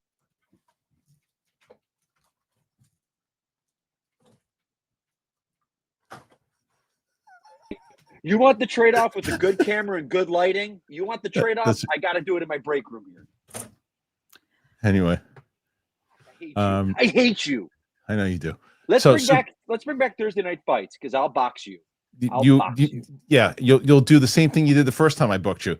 You'll book and then we're waiting for you and then you dodge and you didn't show up and you let your port. Do you know this story, Roxy? No. Here we go. Mike Kalinowski was supposed to Nathan Bigelow, who was his best friend in the world. They decided they were so we did boxing matches at Florida State and the place was packed. I mean, it was like an event and we had rankings and champions and everything. So Mike and Nathan decided and it wasn't like just like people like we didn't charge anything for women to come in. We charged like $2 for guys to come in, and it was packed. I mean, cops used to come and watch the fights. They were huge. So Mike and Nathan tell me, and I would promote these things. So Mike and Nathan tell me they want a box. I'm like, great, I'll put you guys on the undercard to give a big title fight. So the night of the fight, Nathan shows up. He's got his gloves, everything. He's like, where's Mike? He's not coming. Where is he? He says he don't want to do it anymore. Like, but he didn't tell anybody? He didn't tell anybody. And Nathan's like, I want to fight. He's like, no. So Nathan, his friend, who's maybe at the time a 165 soaking wet with boots on, is about to fight this guy, James Godwin. And the guy's 215, 220. And so Mike throws his best bud into this truck. Nathan can fight, but he's small. So here's this big truck of a human being literally fighting Nathan. He puts his hands down and lets Nathan just pop him in the face as he's walking towards him, throwing huge bombs. And Nathan fought like he's a tough kid. I love Nathan. He's one of my favorite humans in the world, but there's only so much he could do. And his face was a mess at the end of it because Mike didn't show up. Mike, what happened? He doesn't remember. I think I was banging some girl in my room. That's a fair response. Because you got to remember, we lived in the fraternity house. So the rooms were all on the outside of the house, and in the main room was where the boxing ring was. I'm not going. So you got to remember, it's not like people were like, "Well, where's Mike? He's not at the house." I lived at the house. I think I was banging someone. And he doesn't show up, and just let this kid get annihilated annihilated. It's hilarious. Okay, Johnny Patriza, some support for you beautiful people. Thank you, Johnny. We're at 46, trying to get to 92. 93, right? It was a good start, and then now we've leveled, and we need to. Yeah, you're in trouble. Alex, I just looked it up and saw Sarah Schachner is back as composer for Badlands. She did Prey too. Definitely a selling point to get my ass in the theater. It was a good score. I don't want to hear you say that we're in trouble, Kristian. Like, do you have no faith? Ye with little? I have faith in you. Thanks. All right. So the next one, Wiley, what's up, bud? Hey guys, gonna watch Squid Game, the challenge season 2. It's out. Also, wish George Clooney did more comedy movies. Hey Willie. That fucking Alf thing. It's gonna be the death of me. I love that Alf thing so much. Could somebody remind me if I watched Squid Games the challenge season 1? I don't think I did, but I don't know. I don't know. I don't remember. You probably know. I guess people who've watched your reviews. I don't remember you talking about it though. I don't remember you talking about it. I didn't like that they were doing it, so it feels like I maybe didn't. But probably I don't not. know. Yeah. Seth B. And I thought there was big controversy that they never ended up paying anybody from it. What happened with that? I don't remember either. But I want to address Wiley's thing as far as George Clooney goes. He's good in those comedies. I mean, well, they're doing another Ocean's movie, and that's kind of comedy. Hey, did you? Yeah, just today, Benicio del Toro was. Benicio del Toro is going to get. They said, that's that'll be good. He'd be perfect in that movie. I hope he's like the new guy they have to rip off. Or no, you know what? He could also be part of the crew too. I want to be part of the crew. Yeah, he'd be pretty good. Seth B 413. I prefer Acolyte to Obi-Wan or Boba Fett. Teach their own. None are great, but I rather see risks and originality. I understand that the nostalgia bait, even if they fail. Thoughts? I understand. I understand that. No, I understand the premise. I understand I get what you're saying. I understand the premise of what you're saying there. I think the answer is I would like to see risks and originality also. If it was going to be compared, if you're going to opposed to nostalgia for the state of being nostalgia without good writing, because the Obi-Wan movie had that. Because look, there's nostalgia involved in Andor, and that was held really well. I mean, there's Death Star, there's other things in there, stormtroopers, and it was held together really well. If Obi-Wan would have been treated with that kind of care, then I would it was one of my most anticipated things. I thought it would have been great. And Boba Fett was the farts. So and all three of those shows were the farts. I would actually go Obi-Wan, Boba Fett, Acolyte out of the three, but I completely understand your reasoning for wanting it, and I would agree. Mike, what do you think? Yeah, I mean, I love his statement. I really do, because Acolyte, like Obi-Wan, you and I said it for months. We were like, this has the potential to be the best thing since Empire. Yeah. And Boba Fett, what they sold us, different bill of goods than what we got. It's true. Godfather on Tatooine, and we didn't get that. No, they set you up with that scene. He was going to be a mob boss. He murders Bib Fortuna. Straight up murders Bib Fortuna. And you're like, oh, that's the show we're going to see? No. Every other thing. What are you going to do now? Well, wait, what are you going to do? I'm Boba Fett. Yeah, we know who you are. Stop telling me who you are. Every 5 seconds, I'm Boba Fett. Cut it out. So I think the Acolyte, the premise was good. I think the execution was, yeah. I liked, I saw all three of these shows. I liked Obi-Wan the best, and then Acolyte the second best, and then Boba Fett the third best. Yeah, that would probably be what mine is. It's fine. Yeah, I just couldn't get. I mean, those. I think that the 2 episodes, it's unfair because they're not really Boba Fett. episodes, but those 2 episodes inside of Boba Fett of the Luke angle, and the other one cancels out anything that they did in Acolyte. Yeah, you're not wrong. But you forget that's even part of it because it's not really the show. Gleek the Monkey, can Badlands be your first Predator movie? Yes, it could. Yeah, it could. That'd be wild. I mean, the reason why is I think even for Roxy, the reason why is because, first of all, it doesn't play off of any of the previous movies. All you really need to know is, like, here's an example. I know the answer. Roxy, you're aware of what the Predator looks like, correct? Yeah. That's it. You know what the Predator looks like, and you understand that they're part of that's pop culture. You'll be introduced to 100%. If you wanted it to be your first movie, you absolutely could. I actually think it'd be interesting to watch it as your first movie, and then going back and knowing their culture and everything and what they are, and then going back to watch the other ones. It takes the mystery out of the first one. But you know, it's been around for so long. You know what I'm going to see tonight? What are you seeing, Rox? Pluribus. Which one's that? Oh, that's the Gilligan show. The Gilligan show. You're right. I'm so excited. I'm excited for that one. Let me know how that is. I will. I'm very excited. I hope it's good. I think it comes out on Friday. Okay, that's good to know too. A lot of stuff coming out. A lot of stuff. Alex, PSA for the folks at home: if you want to see Badlands in a premium auditorium like Dolby, be sure to see it week 1. It'll likely get pushed out to week 2. Mm-hmm. Oh, okay. Yeah. I saw it in I think I saw it in, was it fake IMAX? No, I think it was regular IMAX. Yeah, I think so. Didn't really notice, so it must have been. I am Too Fly Cam. Roxy, still not watching The Chair Company. Funny as F. I asked about that today. I'm just hearing such mixed reviews on it that I can't tell if I should watch it. I've hit 115 shows for the year. Wow. So I'm well over where I need to be. So now I'm just kind of picking the things that sound good. Because think about the shows that I'm going to have to watch now. Pluribus, Stranger Things. There's so much stuff that's coming back. Even like shows like Emily in Paris that drop in December. I'm excited, Rox. I just had last week an audition for a show that you watched. So if I get it, it would be awesome. That'd be amazing. That would be great. Yeah. Was it an in-person or tape? No, tape. Yeah, I'm only tapes right now too. All my friends are getting in rooms again. I'm like, what? Really? Yes. Are they okay? Let me ask you: is it rooms for like co-star level stuff too, or is it? Yeah. Fuck, man. I know. Yeah, I'm scared. I haven't done an in-person audition in so long that I feel like I need some.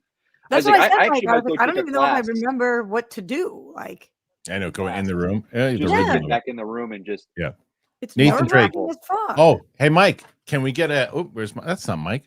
Hold on a second. You could be Mike. Can we get a hey Willie? Hey Willie. I want you to be in an elf costume, and I'll be the dad. And you be Willie. You should. Yeah. That'd be great. Hey Willie. Hey Mikey. Shit out of you. Hey Mikey. Hey Mike. When you leave your best friend to get beat up while you bang abroad? Hey Mikey. All right. Hey Mr. CJ. Hey Mike, guess what I finally saw? The Living Daylights. It was really good. There you go, buddy. Damn, I grew up with the Bronson era. Even though I enjoy Craig, I want to give Dalton a shot. He always be Neville Sinclair to me. Fair enough. But I'm glad, man, I'm glad you liked it. Living Daylights is a James Bond movie? It is. It's now, Roxy, have you seen Daniel Craig Bonds? I only ever have seen one Bond movie, and it was GoldenEye. I mean, that's a great one to watch. That's a great one. I played the video game growing up. Hey. So that's why I picked that one. It's a classic, kid.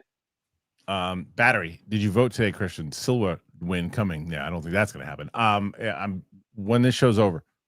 Kristian, are you registered in New York? New York? Yeah. So you got the big, what's his name? You're Oh, man. I'm Donnie.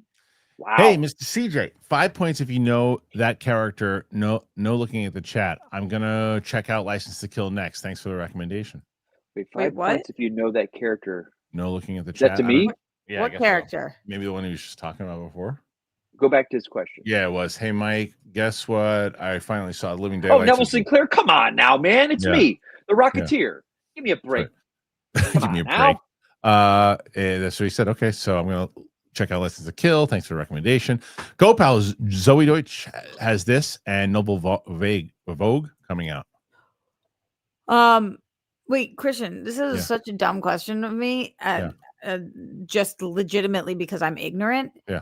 Where you live, you vote in the NYC election? Yeah.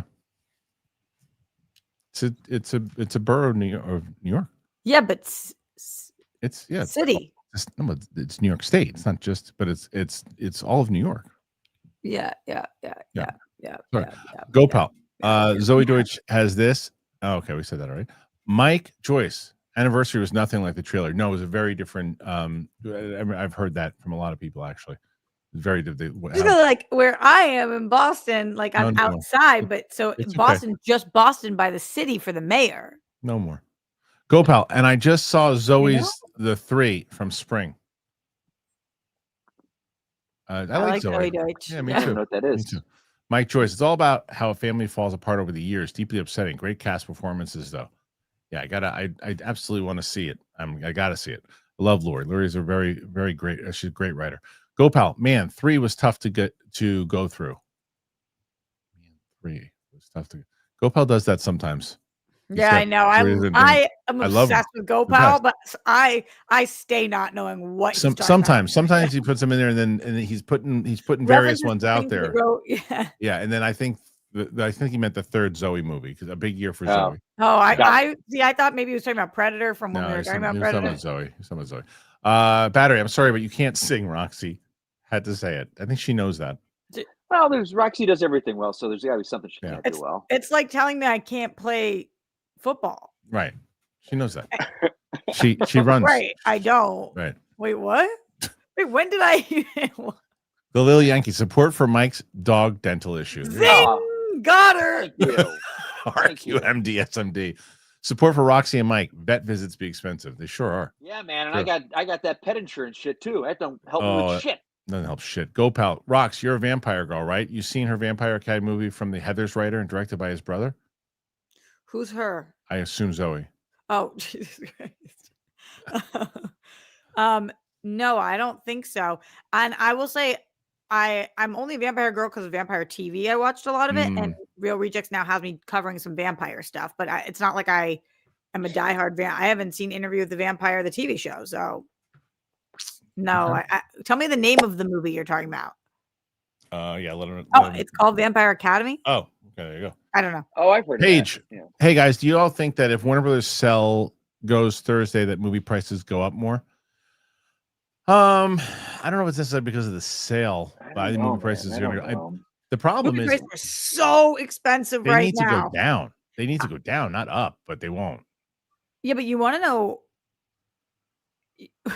Actually, it's too much of a rabbit hole. Just keep pushing. All right. Seattle KO. Does Roxy still have a Bane cat impression? Oh, shit. On the darkness, raised by it. It's actually not the worst impression that you do. It's not good, but it's not the worst. You know?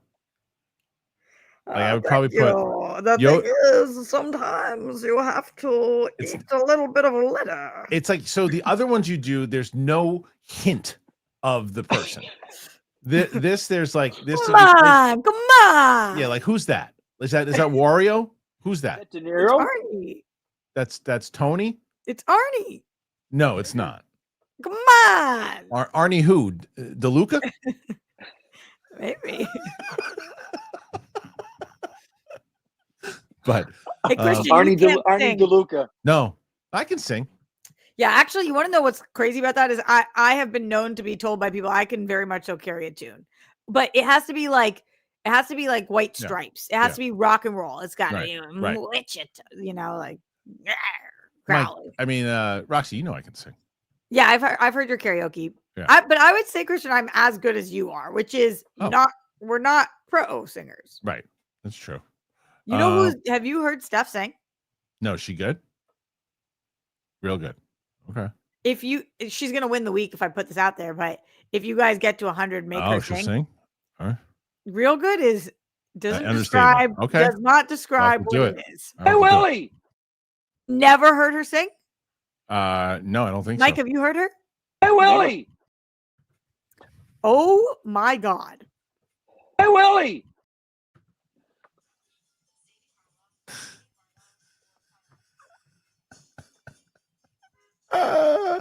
My wife is calling me on this show where she knows I'm on the air. Always.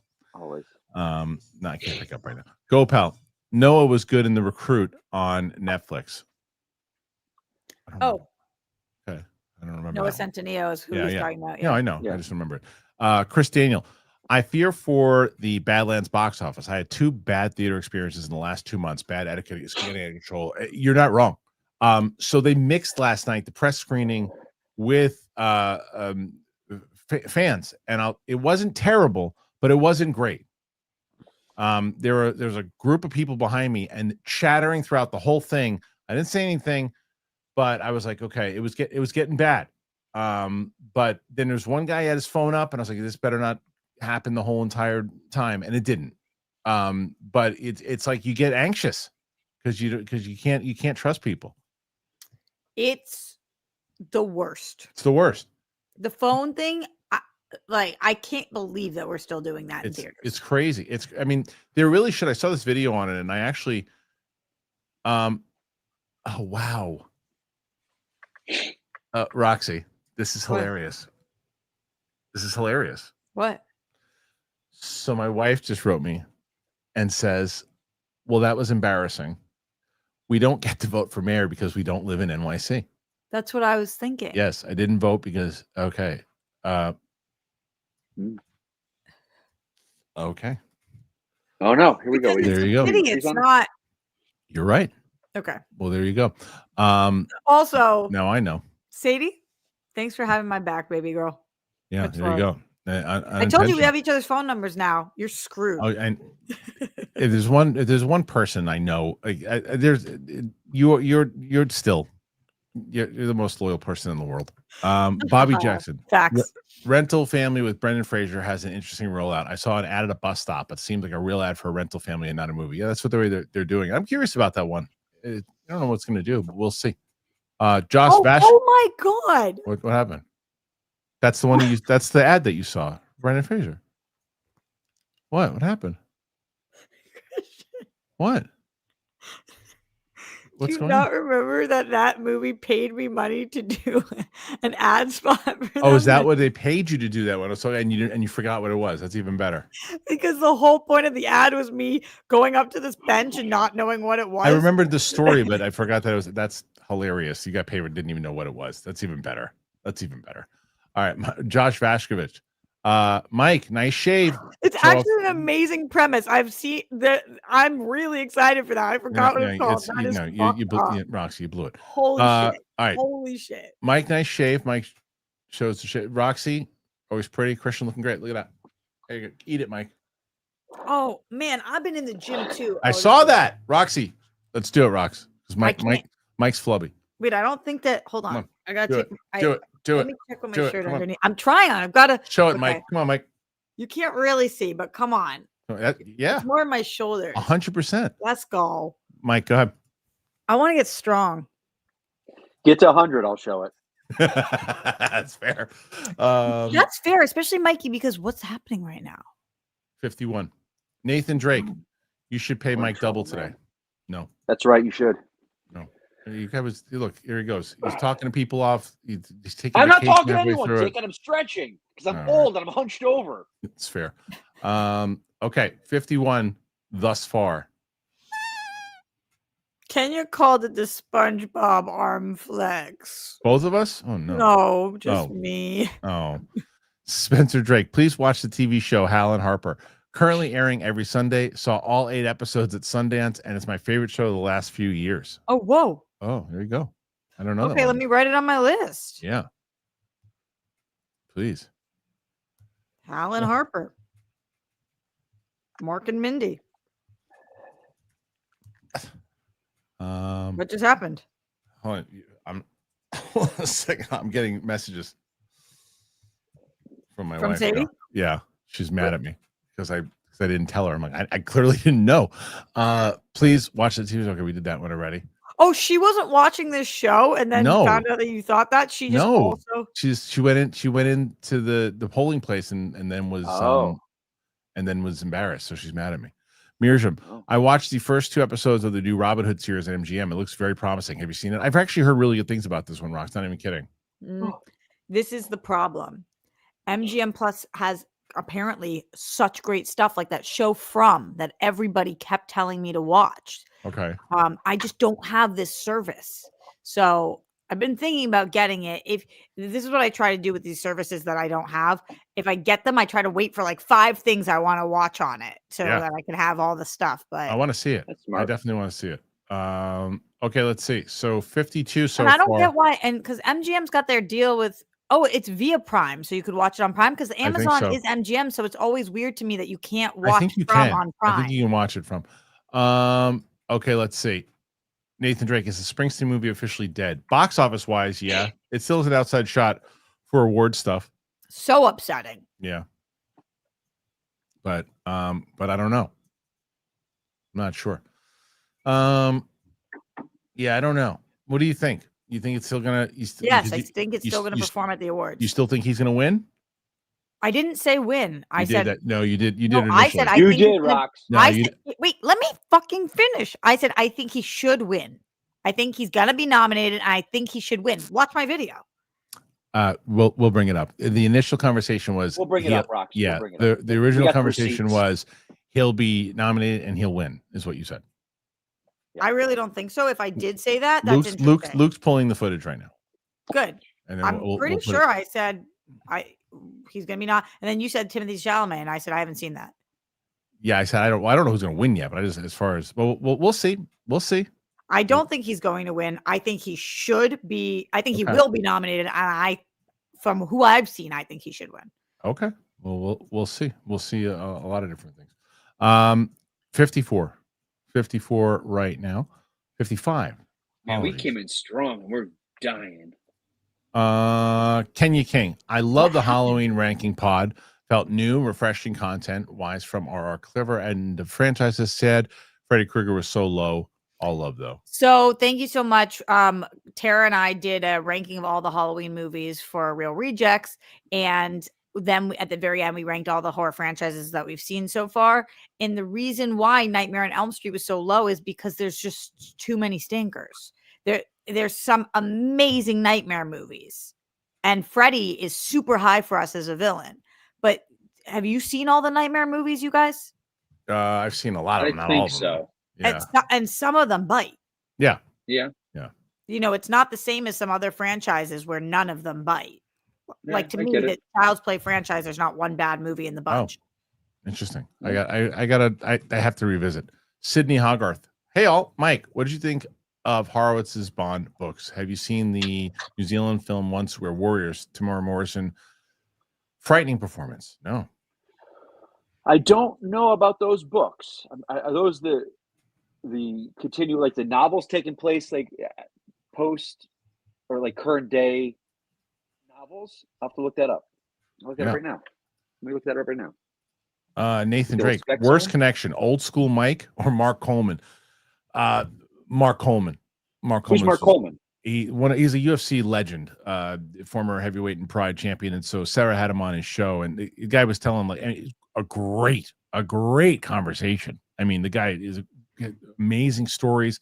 He's a hero. He rescued his parents from this burning building, but his internet was so bad. It kept going in and out. And we were taping it off Riverside, so they were getting all the good footage, and then his phone didn't have enough storage, so it was.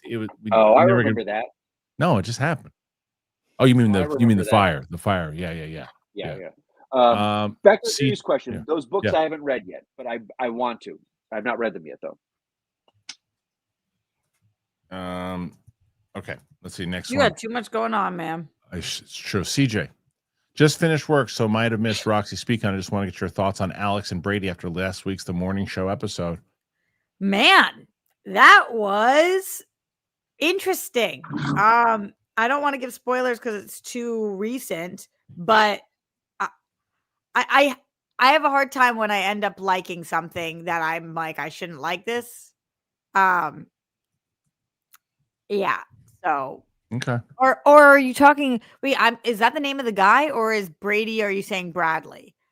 Is Brady the name of the guy with Alex, or is Brady you meaning to say Bradley? And you're curious about that. Either way, I think that they're doing a great job this season. Okay. Next one. Go Pal. Zoe's Dutch movie is called The Threesome, all one word. Premiered at South by and in theaters in September. Go Pal. Do you have a? Is she your Julia Roberts? Seems like Zoe Deutsch's movie. Yeah, I know, but I'm saying like he seems like he really likes Zoe Deutsch. No, I know. You just said Zoe Dutch's movie. Oh, whatever. Go Pal. Roxy delts and tries. Let's go. There you go. My little SpongeBob arms. So, yeah, see, you got anchor arms. What's that? You got like anchor arms. Oh, yes, it's good. Okay, Alex. You guys have a crazy theater experience. My craziest one still has me convinced I live in the Truman Show to this day. You got to give me. Alex, what happened, bro? For me, mine is the Bruno story. I've told that story, Mike. I don't know if you ever, Mike. This is the one. Mike will love this story if you haven't heard this before. Do you remember my story that I told you? No, I don't. Theater? No. You'll love this story because it's such your sense of humor. And I've told it many times over, but I'll tell it again for people. Roxy will remember it as soon as she hears it. So when my wife and I first started dating, we went and we saw, and we were probably dating about a year and a half at that point. We went and saw Bruno, and it was a packed theater at the Grove. And it's packed. Okay. My wife had brought a whole bunch of like a snack bag, right? So she brings like these big, so Trader Joe's, they have those big sparkling waters. Yeah. So she gave me this, I think it was like orange flavored sparkling water. I can't even tell the story without laughing. So the movie's right about to start. And I don't know what happened to it, but it's this big full bottle. And I open it up. And it sprays out like a fire hose and hits this guy in the face next to me. He goes, oh. Like, it just hits him in the face. And I'm like, I'm so sorry. I'm so sorry. And you're on a date? With my wife. And it hits the guy in the face like, I'm so sorry. I'm so sorry. And he's covered in it. I mean, like Rambo in First Blood when they spray him with the hose. And he's like, and his whole face is dripping it, and I could smell it on him, right? And so then the movie starts, and I'm just thinking about it. And I'm trying not to laugh because I'm like, he doesn't like get up to wash his face. No, he's just wiping his face off with napkins and stuff. And like, did you offer to buy him something? I was in shock. But like I'm sitting there going in my head, I'm like, don't laugh, because if you laugh, he's gonna know that it's you. So I waited for the moment, like a moment that happened in the movie. Oh, it's gonna be you. How did he not know it was you? No. I mean, like laughing. I didn't want to start laughing. Like I was sitting next to him, and I was thinking about because he literally, Mike, he goes like this. He goes, oh, and it just with the dripping down his face, and I was just like, I didn't want to laugh at the guy. I felt terrible, but it was hilarious. And I'm going, I can't laugh because if I start laughing, he's gonna know I'm laughing at him. So I waited for a moment in the movie that was funny where the whole audience laughed, and then I just started crying laughing. And it was it's the one moment in my life. So you were holding a fucking laugh in for it is a tank. It was a tank. It was a tank of soda water. I don't know how you held that in. Soda water? I mean, it was dude, it sprayed out. It was like it could have like knocked a 3-year-old over. Okay, you answered the question for all of us. Yes, sorry. No, it's good. Yeah. All right. So anyway, 60 questions after that story. Fucking hell. All right, Go Pal. Triceps are the bulk of the arms. Skull crushers. Did them today. Yep. Casey Grant. Roxy, you just checked your Instagram when you mentioned it, and your abs. Oh my God, girl, teach me. You got abs showing? Kristian. What? It's like you don't even care about my Instagram. I don't check anybody's Instagram. So rude. I don't check anybody's Instagram. I have been working out very hard. Good. It's what you have to do when you're lonely. So no, I have an action movie coming out, and I want to look like I could kick somebody's butt, not because I do in the movie, but just because I want to get stronger. And I've been doing a mixture of like 3 days a week Pilates, 2 days a week of lifting, and a day of cardio, and it's been very good for my mind, body, soul. Good. Yeah, it's incredible how much better I felt like mentally over the last like 9 months. Kingsport Cal, you guys have been funny today. Glad I was awake. Thank you. I'm glad Kingsport Cal, you pissed me off like 4 times today, dude. Oh. Mearsham, support for the lovely Roxy and the lovely Mike. Just Thank you. You never piss me off. I fucking am obsessed with you, girly. Nice. Well, you're at 60. Let's see. Got to find that. I'm hoping that Lucas found that that clip before we get off, but maybe not. CJ, Bradley, my bad. Rock. I'm open to the fact that I said it, but if I said that, that's interesting. Okay, we're gonna. I mean, we might have to do this next Tuesday.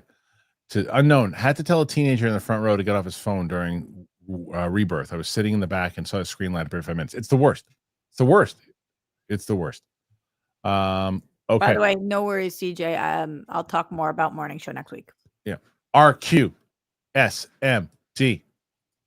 Support for Roxy and Mike. Roxy going to put luggage in overhead without help on the plane now. That's what I want to do. That's my goal. Is what? Help someone with their luggage? No, I have to ask every time I go on the plane. I can't put the luggage over my head because my arms aren't strong enough. And no one just ever helps you on your own? No, and I have to ask. And it's usually some like 14-year-old scrawny boy where I'm like, can you help No one me? ever offers never. I feel bad because I always because I would die of happiness. I always do. Ever offer. Every single time. And most of the time when I ask them, they say, no, I got it. Most of the time. Every time I'm struggling, people just watch and I'm just like, would one of you mind helping? Yeah. I am Two Fly Cam. Roxy, you think you can take Daisy Ridley? Be honest.